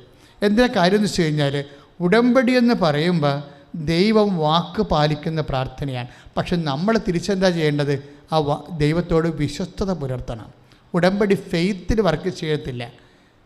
ഫെയ്ത്തിൽ മാത്രം വിശ്വാസത്തിൽ മാത്രം വർക്ക് ചെയ്യണ പ്രാർത്ഥനയല്ല, വിശ്വസ്തതയിലാണത് വർക്ക് ചെയ്യണത്. കാരണം ഉടമ്പടിയല്ലേ, എഗ്രിമെൻ്റ് അല്ലേ. അപ്പം നമുക്കെന്താ വേണ്ടത്? വിശ്വസ്തതയാണ് വേണ്ടത്. അമ്മ ഈ വിശ്വസ്തത അവസാനം വരെ കീപ്പ് ചെയ്യും. ഇപ്പം നമ്മൾ 19:25 ഇതാ കർത്താവിൻ്റെ ദാസി, നിൻ്റെ വചനം പോലെ എന്നിൽ നിറവേറട്ടെ എന്ന് പറഞ്ഞില്ലേ, അമ്മ പറഞ്ഞില്ലേ? അതല്ല, അങ്ങനെ പറഞ്ഞില്ലേ അമ്മ ഉടമ്പടി എടുക്കണത് കുറിച്ച് അല്ലേ? മംഗളവാർത്ത സമയത്ത് ലൂക്കാ 1:38 ഇതാ കർത്താവിൻ്റെ ദാസി, അങ്ങ് പറഞ്ഞതുപോലെ എന്നിൽ നിറവേറട്ടെ, ഞാൻ അതനുസരിച്ച് ചെയ്തോളാം.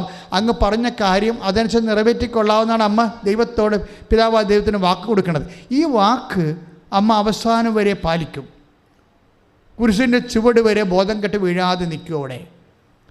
അമ്മ കരഞ്ഞെന്നൊക്കെ ആൾക്കാർ ചുമ്മാ കലാകാരന്മാരുണ്ടാക്കിയ ആയിട്ടുള്ള ചിത്രങ്ങളും പടങ്ങളൊക്കെയാണ്, വ്യാകുല മാതാവൊക്കെ കാര്യങ്ങളൊക്കെ. പക്ഷേ അമ്മ കരയത്തിൽ നിങ്ങൾക്കറിയാമല്ലോ, അവർ ബോധം കെട്ടും വീഴത്തില്ല, അവരങ്ങ് സ്റ്റേണായിട്ട് നിൽക്കാൻ കണ്ടില്ലേ? അത് യോഹന്നാനാണ് പറയണത് 19:25 യോഹന്നാൻ്റെ സുവിശേഷം 19:25 എന്താ പറയണത്? യേശുവിൻ്റെ അമ്മ കുരിശിൻ്റെ അരികെ നിന്നിരുന്ന്. മറ്റു ചേട്ടത്തിമാർ നിന്ന കാര്യം നമുക്ക് പ്രശ്നമല്ല. കാര്യം അമ്മയില്ലെങ്കിൽ അവർ ഓടിക്കളഞ്ഞേനാണ്. അമ്മ നിന്ന് ആ ഉറപ്പിൽ നിന്നാണ് മറ്റേ കക്ഷികളല്ല. അമ്മ കുരിശിൻ്റെ ചുവട്ടിൽ നിന്നതിൻ്റെ ഉറപ്പിലാണ് മറ്റു കക്ഷികളെല്ലാം നിൽക്കുന്നത്. കുസായുടെ ഭാര്യ മറിയം, മറ്റേ മറിയം, മർദ്ദല മറിയം എന്നൊക്കെ പറഞ്ഞ് കുറേ മറിയംസ അവിടെ നിൽക്കണില്ലേ?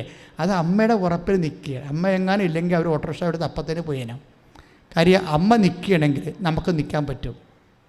അമ്മ നിൽക്കുകയാണെങ്കിൽ നമുക്ക് നിൽക്കാൻ പറ്റും. കാര്യം മേരി നിൽക്കുകയും ചെയ്യും, നമ്മളെ നിർത്തുകയും ചെയ്യും. കൈയിടിച്ച് കർത്താസുടലിൽ യേശുവേ ആരാധന. Hallelujah hallelujah hallelujah. പുരുഷൻ്റെ ചുവട്ട് നിൽക്കുമ്പോഴേ അപ്പായി ഉടമ്പടി പാലിക്കണത് കാണാം.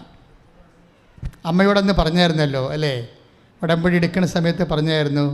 എന്താ പറഞ്ഞത്? നിന്ന്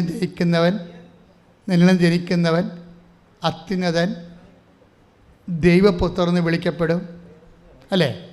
അപ്പോൾ ലുക്ക 1:34, 35, 36 വചനങ്ങളെ എന്താ പറഞ്ഞത്? നീ അവൻ ഈശോ എന്ന് പേരിടണം, അവൻ വലിയവനായിരിക്കും, യാക്കോബിൻ്റെ ഗോത്രത്തിൽ അവൻ വലിയവനായിരിക്കും, പിതാവായ ദാവീദിൻ്റെ സിംഹാസനം ദൈവമായ കർത്താവ് അവന് നൽകും. അങ്ങനെ ഒത്തിരിയേറെ വാഗ്ദാനങ്ങൾ ആ ഉടമ്പടിയിൽ പിതാവായ ദൈവം അമ്മയ്ക്ക് നൽകുന്നുണ്ട്. മരിയൻ ഉടമ്പടി സ്റ്റഡിക്കണം അങ്ങനെയാണ്. അമ്മയ്ക്ക് യേശുവിനെ സ്വീകരിക്കുന്ന സമയത്ത് അമ്മയ്ക്ക് കുറേ വാഗ്ദാനങ്ങൾ കൊടുക്കുന്നുണ്ട്. ഈ വാഗ്ദാനങ്ങളൊക്കെ അമ്മ ആ ഉടമ്പടിയോടുകൂടി അങ്ങനെ വിശ്വസ്തയായിട്ട് നിൽക്കും. ഒരിക്കലും കംപ്ലൈൻ്റ് ഒന്നും ചെയ്യത്തില്ല. ഇത് ചാണാക്കുഴി പെറ്റ് കിടക്കുമ്പോഴും അമ്മ കംപ്ലൈൻറ്റ് ചെയ്യത്തില്ല. ചാണാക്കുഴി പെറ്റ് കിടക്കുമ്പോൾ പറയാമല്ലോ, ഇവൻ എന്നോട് ഇങ്ങനെയല്ലല്ലോ പറഞ്ഞത്, നമുക്ക് വേണേൽ തർക്കിക്കാം ഇല്ലേ. ഈ ദാസന്മാരും ദാസിമാരുടെ ഫീച്ചർ, ഉടമ്പടി എടുക്കുന്നവർ ദാസന്മാരും ദാസിമാരുമാണ്. അവിടെ ഫീച്ചർ എന്താണെന്നറിയാവോ? അവർ തർക്കിക്കത്തില്ല. ദൈവത്തിൻ്റെ വാഗ്ദാനങ്ങൾക്കെതിരാണ് സംഭവിച്ചുകൊണ്ടിരിക്കണമെങ്കിലും അവർ വിചാരിക്കും ദൈവത്തിൽ ഇത് നന്മയുണ്ടാക്കാൻ കഴിയും, എന്നിട്ട് അവർ മിണ്ടത്തില്ല. എൻ്റെ ദാസൻ തർക്കിക്കത്തില്ലെന്ന് പറയാം അല്ലേ. 12-19 മത്തായിയുടെ സുവിശേഷം. ശ്രുതിക്കട്ടെ ഹല്ലേലൂയ ഒന്ന് വായിച്ചോളൂ. ശ്രുതിക്കട്ടെ മത്തായി 12:19. ശ്രുതിക്കട്ടെ ഹല്ലേലൂയ ഹല്ലേലൂയ യേശുവേ ആരാധന ആരാധന ആരാധന ആരാധന. ഹല്ലേലൂയ 12:18. ഇതാ ഞാൻ തിരഞ്ഞെടുത്ത എൻ്റെ ദാസൻ, എൻ്റെ ആത്മാവ് പ്രസാദിച്ച എൻ്റെ പ്രിയപ്പെട്ടവൻ, ഞാൻ അവന്റെ മേൽ എൻ്റെ ആത്മാവിനെ അയക്കും. 19. അവൻ വിജാതിയരെ ന്യായവിധി അറിയിക്കും. അവൻ തർക്കിക്കുകയോ ബഹളം കൂട്ടുകയോ ഇല്ല.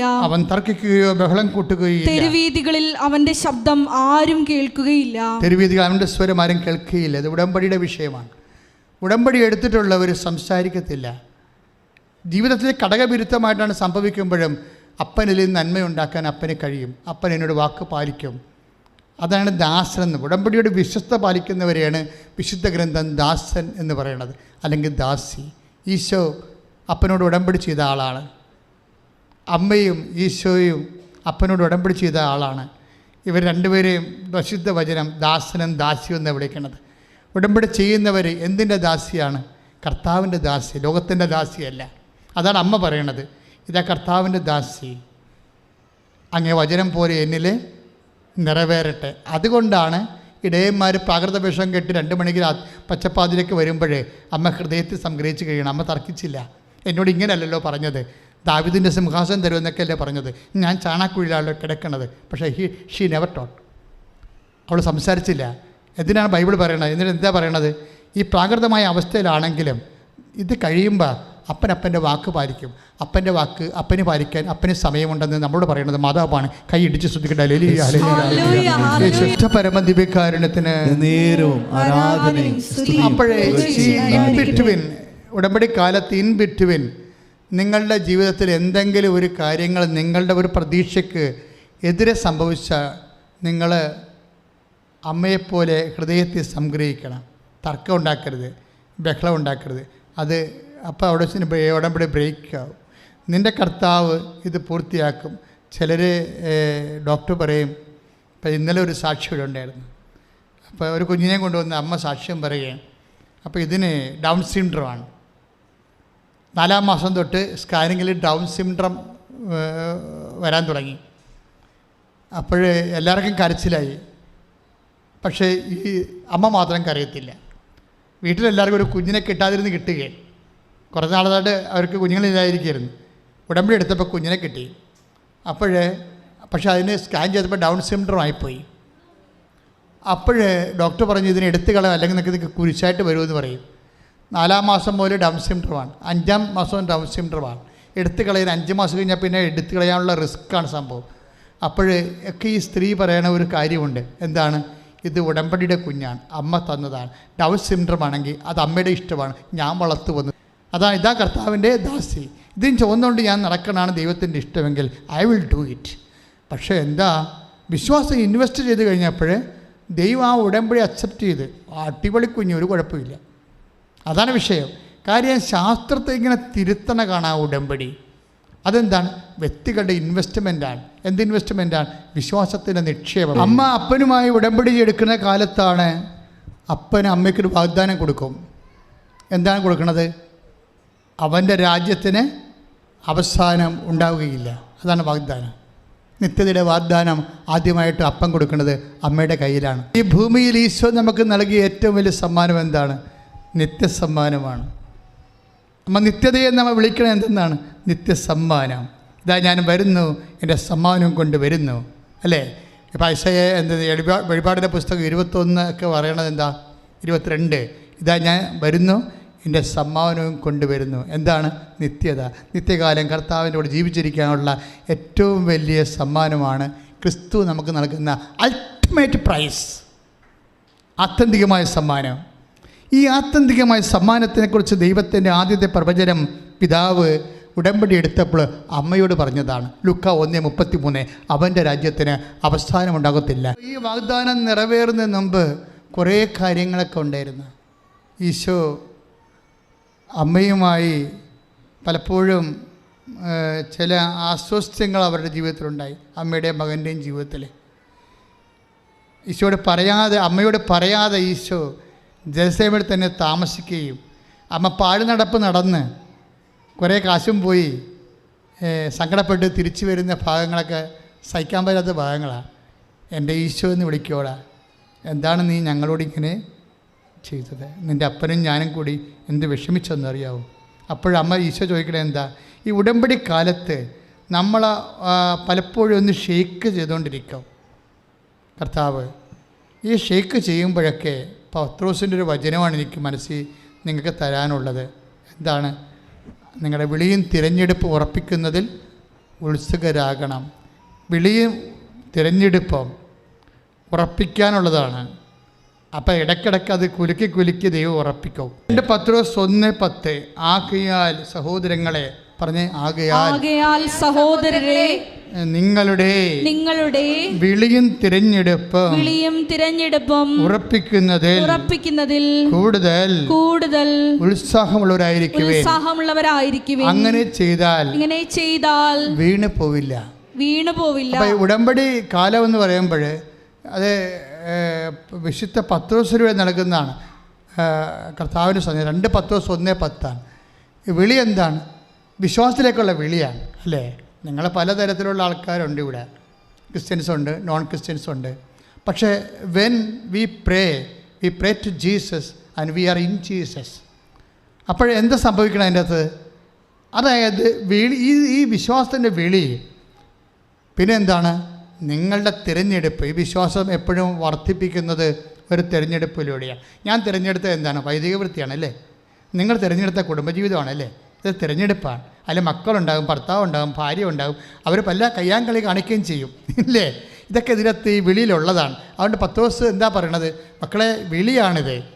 നിങ്ങൾ വിശ്വാസത്തിൻ്റെ വിളിയിൽ തിരഞ്ഞെടുത്തതാണ് കുടുംബജീവിതം. അതിൽ മക്കളുണ്ടാകും, ഭാര്യ ഉണ്ടാകും, ഭർത്താവ് ഉണ്ടാകും. അവർ പല അഭ്യാസങ്ങളും കാണിച്ചെന്ന് വരും. അപ്പം നിങ്ങൾ വീണ് പോകരുത്. എന്താ കാര്യം? ഉത്സാഹം. ആ വാക്കെഴുതിയിട്ടുണ്ട്. ഉടമ്പടിയിൽ ഇത് ബാധകമാണ്. എന്താ? ആകയാൽ സഹോദരങ്ങളെ നിങ്ങളുടെ വിളിയും തിരഞ്ഞെടുപ്പും ഉറപ്പിക്കുന്നതിൽ കൂടുതൽ ഉത്സാഹം ഉണ്ടാകണം. ഇതിൽ വരുന്ന ഉത്സാഹമാണ് ഇതിൻ്റെ മെയിൻ സംഭവം. ഉത്സാഹം എന്ന് പറയുന്നത് എന്താണ്? എന്തൂസിയാസം എന്ന് പറയുന്നത് എന്താണ്? എൻതേയോസ് എന്നുവെച്ചാൽ അത് ഗ്രീക്കാണ്, ഇംഗ്ലീഷുകാരുടെ എടുത്തതാണ്. എൻതേയോസ് മീൻസ് ദൈവം. ദൈവം എല്ലാത്തിലും ദൈവത്തെ കക്ഷി ചേർക്കണതാണ് എന്തൂസിയാസം എന്ന് പറയുന്നത്. അല്ലാതെ പെഗടിക്കണ എന്തൂസിയാസം അല്ല ഇത്. എന്തൂസിയാസം എന്നുള്ള വാക്ക് ഇന്ന് ആൾക്കാർ സെക്ഷലായിട്ടുള്ള തൈബിന് വരെ ഉപയോഗിക്കുന്നുണ്ട്. പക്ഷേ ആ വാക്ക് ആദ്യം ഉണ്ടാക്കിയിരിക്കുന്നത് എന്തിനാണ്? ഇപ്പം ഗുഡ് ബൈ എന്ന് പറഞ്ഞാൽ എന്താ അർത്ഥം? നമ്മൾ പിരിയുന്നെന്ന് എൻ്റെ അർത്ഥം അല്ല.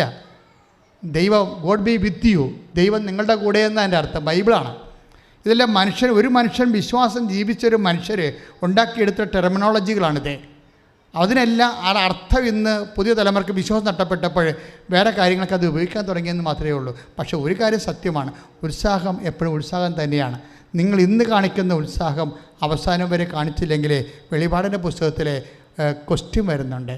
സ്മിർനായിലെ സഭയ്ക്ക് പോകും, ഇതൊക്കെ എഴുതുമ്പോൾ പറയും നിങ്ങൾക്ക് ആദ്യം ഉണ്ടായിരുന്ന ഉത്സാഹം ഇന്നില്ല എന്ന് പറയും. 2-ാം അധ്യായം 4-ാം വാക്യം, എഫേസസിലെ സഭയുടെ ദൂതനെ എഴുതുന്നത്, എങ്കിലും നിനക്കെതിരായി എനിക്കൊന്ന് പറയാനുണ്ട്, നിനക്ക് ആദ്യമുണ്ടായിരുന്ന സ്നേഹം നീ കൈവിടിഞ്ഞിരിക്കുന്നു.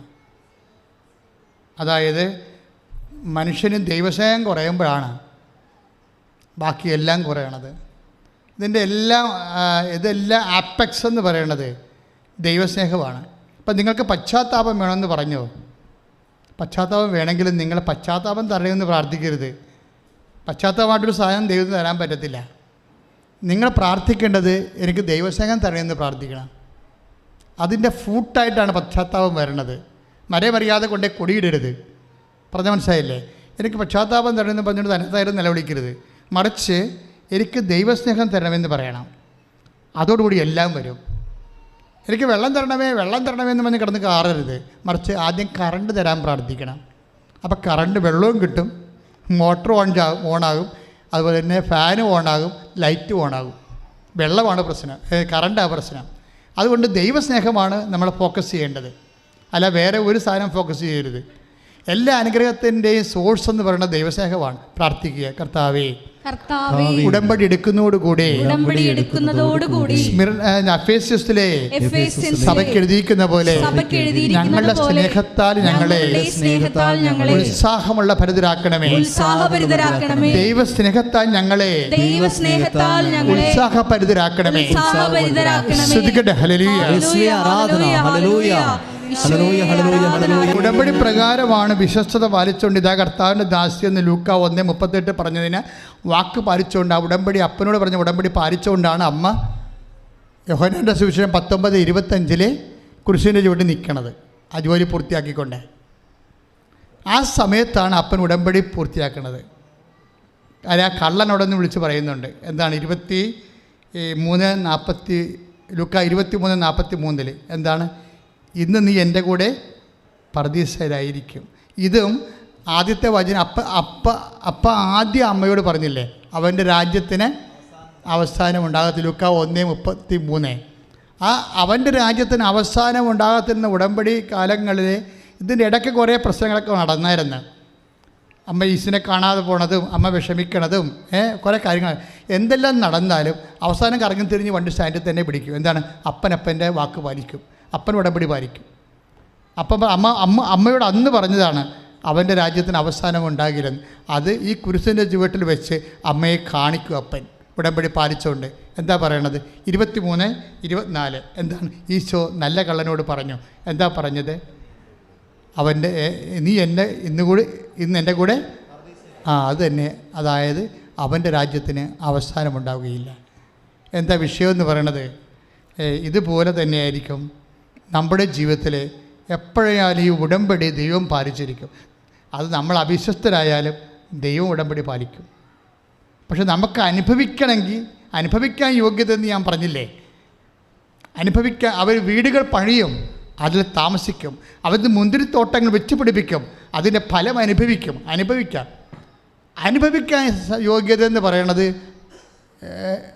ഐസയ 65:21. അവർ വീടുകൾ പണിയും, പക്ഷേ നാട്ടുകാർ കയറി താമസിക്കരുത്, നമുക്കത് വിൽക്കേണ്ടി വരരുത്. മനസ്സിലായില്ലേ? അവർ നാല് കട പോയി അവസാനം അതിൻ്റെ അവിടെ താമസിക്കാൻ ആരും ഇല്ലാതെ എത്ര വീടുകളാണ് ശവക്കൊട്ടം പോലെ കിടക്കുന്നത്. ഇത് അനുഗ്രഹം കിട്ടണ കൊണ്ടായില്ല. അച്ഛൻ എവിടെയാണ് തുടങ്ങിയതെന്നോ നിങ്ങൾ ചിന്തിക്കണം. തുടങ്ങിയ ഭാഗത്തേക്ക് പരിശുദ്ധാത്മാവ് കൊണ്ടൊന്ന് അവസാനിപ്പിക്കുന്നത്. എന്താ പറയണത്? അനുഗ്രഹം പോലെ തന്നെ പ്രധാനപ്പെട്ടതാണ് അനുഭവിക്കാനുള്ള യോഗ്യത. അപ്പോൾ ദൈവത്തോട് പ്രാർത്ഥിക്കുന്ന വ്യക്തികൾ 3 കാര്യം പ്രാർത്ഥിക്കുമ്പോൾ നമുക്ക് ലഭിക്കുന്നതിൽ 3 കാര്യങ്ങളുണ്ട്. ഒന്ന് അനുഗ്രഹം, രണ്ടാമത് അനുഭവിക്കാനുള്ള യോഗ്യത, മൂന്നാമത് ദൈവം പെൻഡിങ്ങിൽ വിത്ത് ഹെൽഡായിട്ട് വെച്ചിരിക്കുന്ന നിങ്ങളുടെ അപേക്ഷകളുടെ മേൽ അഭിഷേകം. അത് ഐസയാണ് കസറണത്. ദൈവം ചില കാര്യങ്ങൾ പിടിച്ചു വെക്കും, അതിന് ചിലപ്പോൾ സമയമെടുക്കും. പക്ഷേ നിങ്ങൾക്ക് തൽക്കാല ആശ്വാസത്തിന് വേണ്ടി അഭിഷേകം നൽകും, അതിൻ്റെ കൂടെ ഉള്ളതാണ്. അപ്പം ചിന്തിക്കണം. അതായത് പ്രാർത്ഥനയ്ക്ക് ഉത്തരം 3 വിധത്തിലാണ്. ഒന്ന്, ഡയറക്റ്റ് ഫിസിക്കൽ ഫേവേഴ്സ്. നിങ്ങൾ ചോദിക്കുന്നത് അതുപോലെ തന്നെ. മകൻ മീൻ ചോദിച്ചാൽ പകരം പാമ്പിനെ കൊടുക്കുമോ?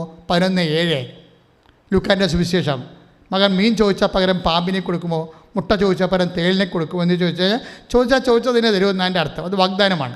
പക്ഷേ ചില സംഭവങ്ങൾ എന്ത് കിട്ടിയാലും നമുക്ക് അനുഭവിക്കാൻ യോഗ്യത ഉണ്ടാകണം. ആദ്യം പറഞ്ഞ ചേച്ചിക്ക് എന്താ സംഭവിച്ചത്? 54 വയസ്സിൽ ഇവിടെ ഉടമ്പടി എടുത്ത് പ്രഗ്നൻ്റായ ചേച്ചിയില്ലേ, ഒരു കുഞ്ഞിനെ കൊണ്ടുവന്ന സാക്ഷ്യം പറഞ്ഞു. 55-ാമത്തെ വയസ്സിൽ 5 വയസ്സ് അവനെ 5 വയസ്സാകുമ്പോൾ അവർക്ക് 60 വയസ്സാവും. പക്ഷേ കുഞ്ഞിനെ ചോദിച്ചപ്പോൾ കൊടുത്തു. അത് ഉടമ്പടിയുടെ ബലമാണത്. പക്ഷേ അതല്ല, അവർക്ക് എന്താ സംഭവിച്ചതെന്ന് നോക്കിയേ. അവർക്ക് കുഞ്ഞുണ്ടായിരുന്നതാണ്. ഒരു മകനെ അവർ വളർത്തിയതാണ്. 21 വയസ്സ് വരെ വളർത്തിയതാണ്. ആ മകൻ 21-ാമത്തെ വയസ്സിൽ വണ്ടി ഇടിച്ച് മരിച്ചു. അതാണ് പ്രശ്നം. നമുക്ക് നമുക്ക് അനുഗ്രഹം കിട്ടണമല്ല പ്രശ്നം, അനുഭവിക്കാനുള്ള യോഗ്യതയാണ് നമ്മൾ ടാർഗറ്റ് ചെയ്യേണ്ടത്. ദൈവം ദുഷ്ടൻ്റെ മേലും ശിഷ്ടൻ്റെ മേലും പ്രാർത്ഥിക്കുന്നവൻ്റെ പേരും യുക്തിവാദിയുടെ മേലും നിരീശ്വരന്മാരുടെ മേലും മനുഷ്യനാണോ അവന് ആവശ്യമായ അനുഗ്രഹങ്ങളെല്ലാം കൊടുക്കും.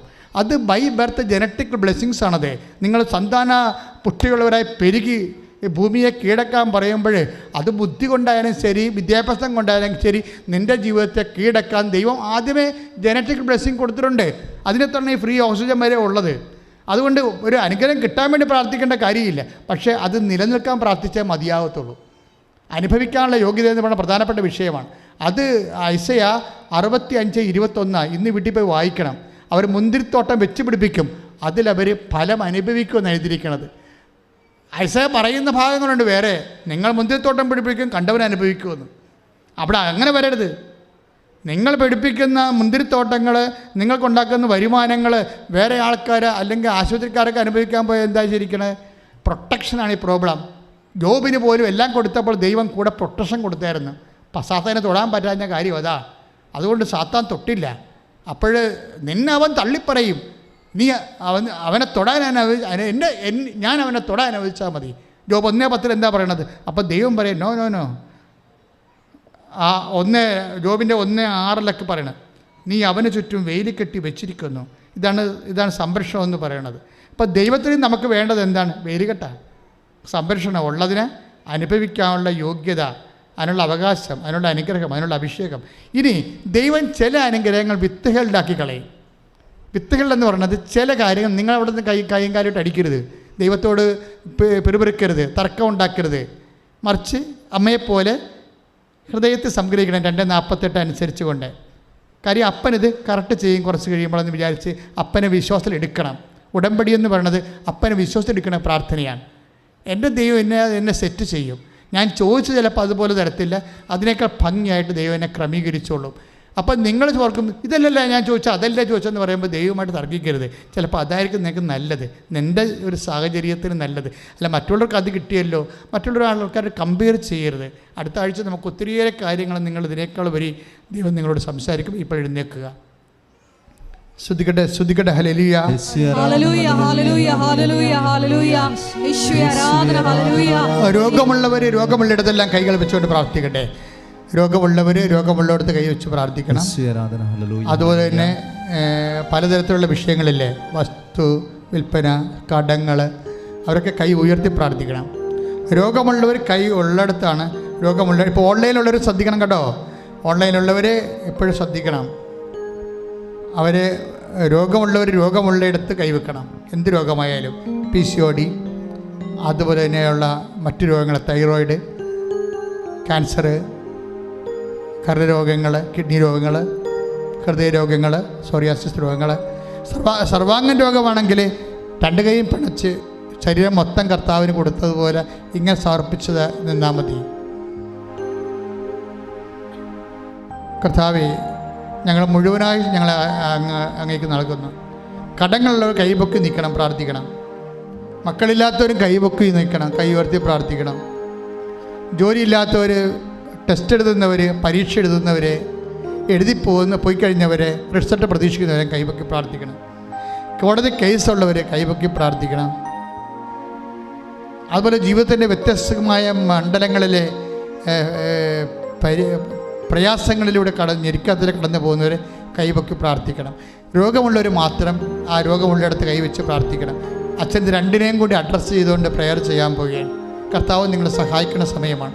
അമ്മ ജ്വലിക്കുന്ന മധ്യസ്ഥമായിട്ട് നിങ്ങളുടെ കൂടെയുണ്ട്. നിങ്ങൾ കൈവിട്ട് കളയത്തില്ല. കർത്താവെ, ഞാൻ അങ്ങയുടെ തിരുസന്നിധിയിൽ സമർപ്പിച്ച് പ്രാർത്ഥിക്കുന്നു ഈശോയെ. ഞാൻ അങ്ങയുടെ തിരുസന്നിധിയിൽ സമർപ്പിച്ച് പ്രാർത്ഥിച്ചു. രോഗമുള്ളവരെല്ലാം അങ്ങ് സ്പർശിക്കണം. അവിടെ കൈകളുടെ പകരം അങ്ങയുടെ കൈകൾ വെക്കണമെന്ന് പ്രാർത്ഥിക്കുന്നു. അവിടെ കൈകൾക്ക് പകരം അങ്ങയുടെ കൈകൾ വെക്കണമെന്ന് പ്രാർത്ഥിക്കുന്നു. കർത്താവെ, അങ്ങയുടെ കൈകൾ വെക്കണമെന്ന് പ്രാർത്ഥിക്കുന്നു. അങ്ങയുടെ തിരുമുറുവാർന്ന വലതുകരം വെക്കണമെന്ന് പ്രാർത്ഥിക്കുന്നു. രോഗമുള്ളിടത്ത് കർത്താവെ, അങ്ങയുടെ തിരുമുറുവാർന്ന വലതുകരം വെക്കണമെന്ന് പ്രാർത്ഥിക്കുന്നു. കർത്താവെ, ആണിപ്രതാർന്ന അത്ഭുതകരം വെക്കണമെന്ന് പ്രാർത്ഥിക്കുന്നു. കർത്താവെ, മാരക രോഗങ്ങൾ, തീരാവ്യാധികൾ ഇപ്പോഴേ ഉള്ളംകാലം മുതൽ ഉച്ചവരെ യേശു ക്രിസ്തുവിൻ്റെ വിശുദ്ധ രക്തത്താൽ കഴുകപ്പെടേണ്ട മാരക രോഗങ്ങൾ യേശു നാമത്തിൽ മാറിപ്പോകട്ടെ. ശ്രദ്ധിക്കട്ടെ, ശ്രദ്ധിക്കട്ടെ.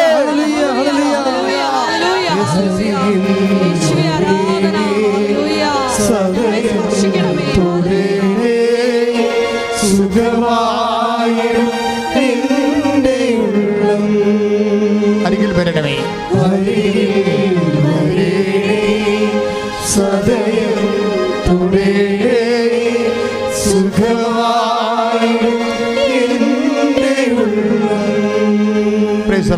വീടില്ലാത്തവര് കൈ ഉയർത്തി പ്രാർത്ഥിക്കണം. വീടില്ലാത്തവര്, സ്ഥലമില്ലാത്തവര്, വാടകയ്ക്ക് താമസിക്കുന്നവർ, ഒറ്റയ്ക്ക് താമസിക്കുന്നവർ, വരുമാന മാർഗമില്ലാത്തവർ, വരുമാന മാർഗം നിന്ന് പോയവർ, കടകൾ കമ്പോളങ്ങൾ നിന്ന് പോയവർ, ഏജൻസികൾ നിന്ന് പോയവർ, കമ്മീഷൻ ജോലികൾ നിന്ന് പോയവർ, എന്തൊക്കെയാണ് നിങ്ങൾക്ക് നഷ്ടപ്പെട്ടത്, വരുമാനമാർഗം നഷ്ടപ്പെട്ടവർ, അവർ കൈ ഉയർത്തിക്കൊണ്ട് പ്രാർത്ഥിക്കണം. ബാങ്കിൽ അടക്കാനുള്ളവർ, ജപ്തി അവിടെ വന്നിരിക്കുന്നവർ, നിങ്ങൾ ലോൺ എടുക്കാൻ വേണ്ടി പരിശ്രമിച്ചിട്ട് അത് നടക്കാത്തവരൊക്കെ കൈ ഉയർത്തിയാണ് പ്രാർത്ഥിക്കേണ്ടത്. ഇപ്പോഴേ കോടതി കേസുള്ളവർ, മറ്റുള്ളവരുടെ കേസ് കൊടുത്തിരിക്കുന്നവർ, നിങ്ങൾ കൊടുത്തിരിക്കുന്ന കേസിന് സമാധാനം കിട്ടാത്തവർ കൈ ഉയർത്തി പ്രാർത്ഥിക്കണം. മക്കളെ ഓർത്ത് വേദനിക്കുന്നവർ, അവിടെ തെറ്റായ പ്രണയബന്ധങ്ങൾ അകപ്പെട്ടിരിക്കുന്നവർ, മക്കളില്ലാത്തവർ കൈ ഉയർത്തി പ്രാർത്ഥിക്കണം. മക്കളുടെ കല്യാണം ഒക്കാത്തവർ കൈ ഉയർത്തി പ്രാർത്ഥിക്കണം. അതുപോലെ തന്നെ സ്ഥലമില്ലാത്തവർ, വഴിയില്ലാത്തവർ, വെളിച്ചം കിട്ടാത്തവർ, പല തർക്കങ്ങളിലും എല്ലാം തർക്കപ്പുരയിടങ്ങളിൽ താമസിക്കുന്നവർ, എപ്പോഴും അതിനുള്ള വേലി പോലും കെട്ടാൻ പറ്റാത്തവർ, ഭാഗവിടപടി നടക്കാത്തവർ, വീട് മാറി താമസിക്കാൻ പറ്റാത്തവർ, വീട് വെക്കാൻ പറ്റാതെ ഉറഞ്ഞു കിടക്കുന്നവർ, ഇവിടുന്ന് ഒന്നും കിട്ടാൻ നിർവാഹമില്ലാത്തവർ കൈ ഉയർത്തിക്കൊണ്ട് പ്രാർത്ഥിക്കണം. മക്കളെ ഓർത്ത് വിഷമിക്കുന്നവർ, മക്കളുടെ വിദ്യാഭ്യാസം, മക്കളുടെ ജോലി, വിദേശ ജോലിക്ക് വേണ്ടി ശ്രമിക്കുന്നവർ, വിസാര ഇൻ്റർവ്യൂവിന് വേണ്ടി വിളിക്കപ്പെട്ടിരിക്കുന്നവർ, പ്രൊഫഷണൽ എക്സാമിന് വേണ്ടി ശ്രമിക്കുന്നവർ, മത്സര പരീക്ഷകൾ, യോഗ്യതാ പരീക്ഷകൾ, എല്ലാവരും കൈയുയർത്തി പ്രാർത്ഥിക്കട്ടെ. കൃപാസന ആൾക്കാരെ ജീവനോടെ ഇരിക്കുന്ന പരിശുദ്ധ കുർബാനയുടെ അടിയിൽ പ്രത്യക്ഷപ്പെട്ട ഈശോയുടെ മുന്നിൽ പരിശുദ്ധ അമ്മയുടെ മധ്യത്തിൽ ഞാൻ നിന്ന് പ്രാർത്ഥിക്കുമ്പോൾ, അമ്മേ, ലോകമേ, ഇപ്പോഴേ കർത്താവിൻ്റെ നാമം മഹത്വപ്പെടാൻ ഇടയാക്കണമേ. ശ്രുതിക്കട്ടെ, ശ്രുതിക്കട്ടെ. Hallelujah, hallelujah, hallelujah, hallelujah.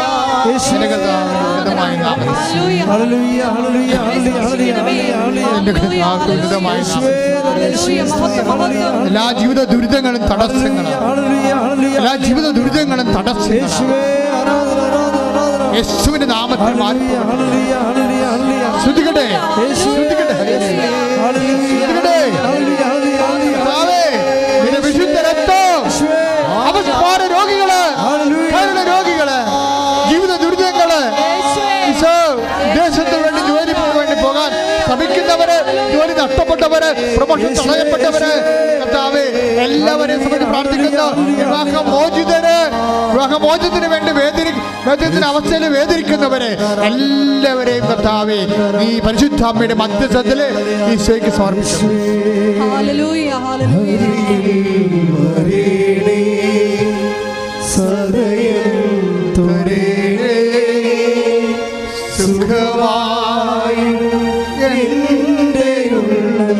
മൗനമായി പ്രാർത്ഥിക്കാൻ, കണ്ണടച്ച് മൗനമായിട്ട് പ്രാർത്ഥിക്കും.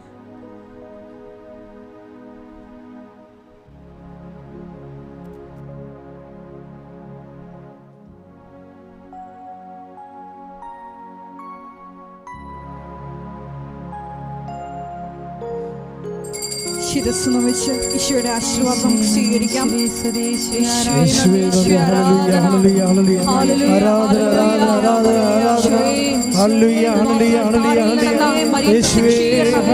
സഭയുടെ മേലധികാരം ഉപയോഗിച്ചുകൊണ്ട് തിരുസഭ പ്രയാണികൾ ഏറ്റെടുത്ത് പഠിക്കുവാനുള്ള വലിയ കൃപയ്ക്ക് വേണ്ടി ഞങ്ങൾ ആരാധന വിട്ടുവച്ചിരിക്കുന്ന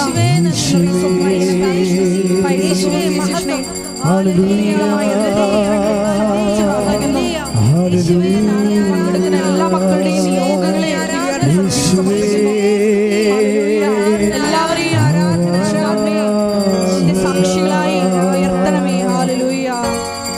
പരിശുദ്ധ പരമാ ദിവ്യകാരുണ്യമേ, എന്നുമെന്നും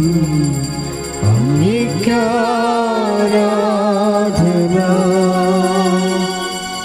പരിശുദ്ധ പരമാ ദിവ്യകാരുണ്യമേ, എന്നുമെന്നും അങ്ങേക്കാരാധന. പരിശുദ്ധ പരമാ ദിവ്യകാരുണ്യമേ, എന്നുമെന്നും അങ്ങേക്കാരാധന.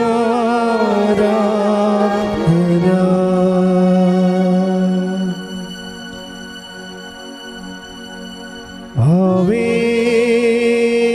ആവേ ആവേ മരിയ, ആവേ ആവേ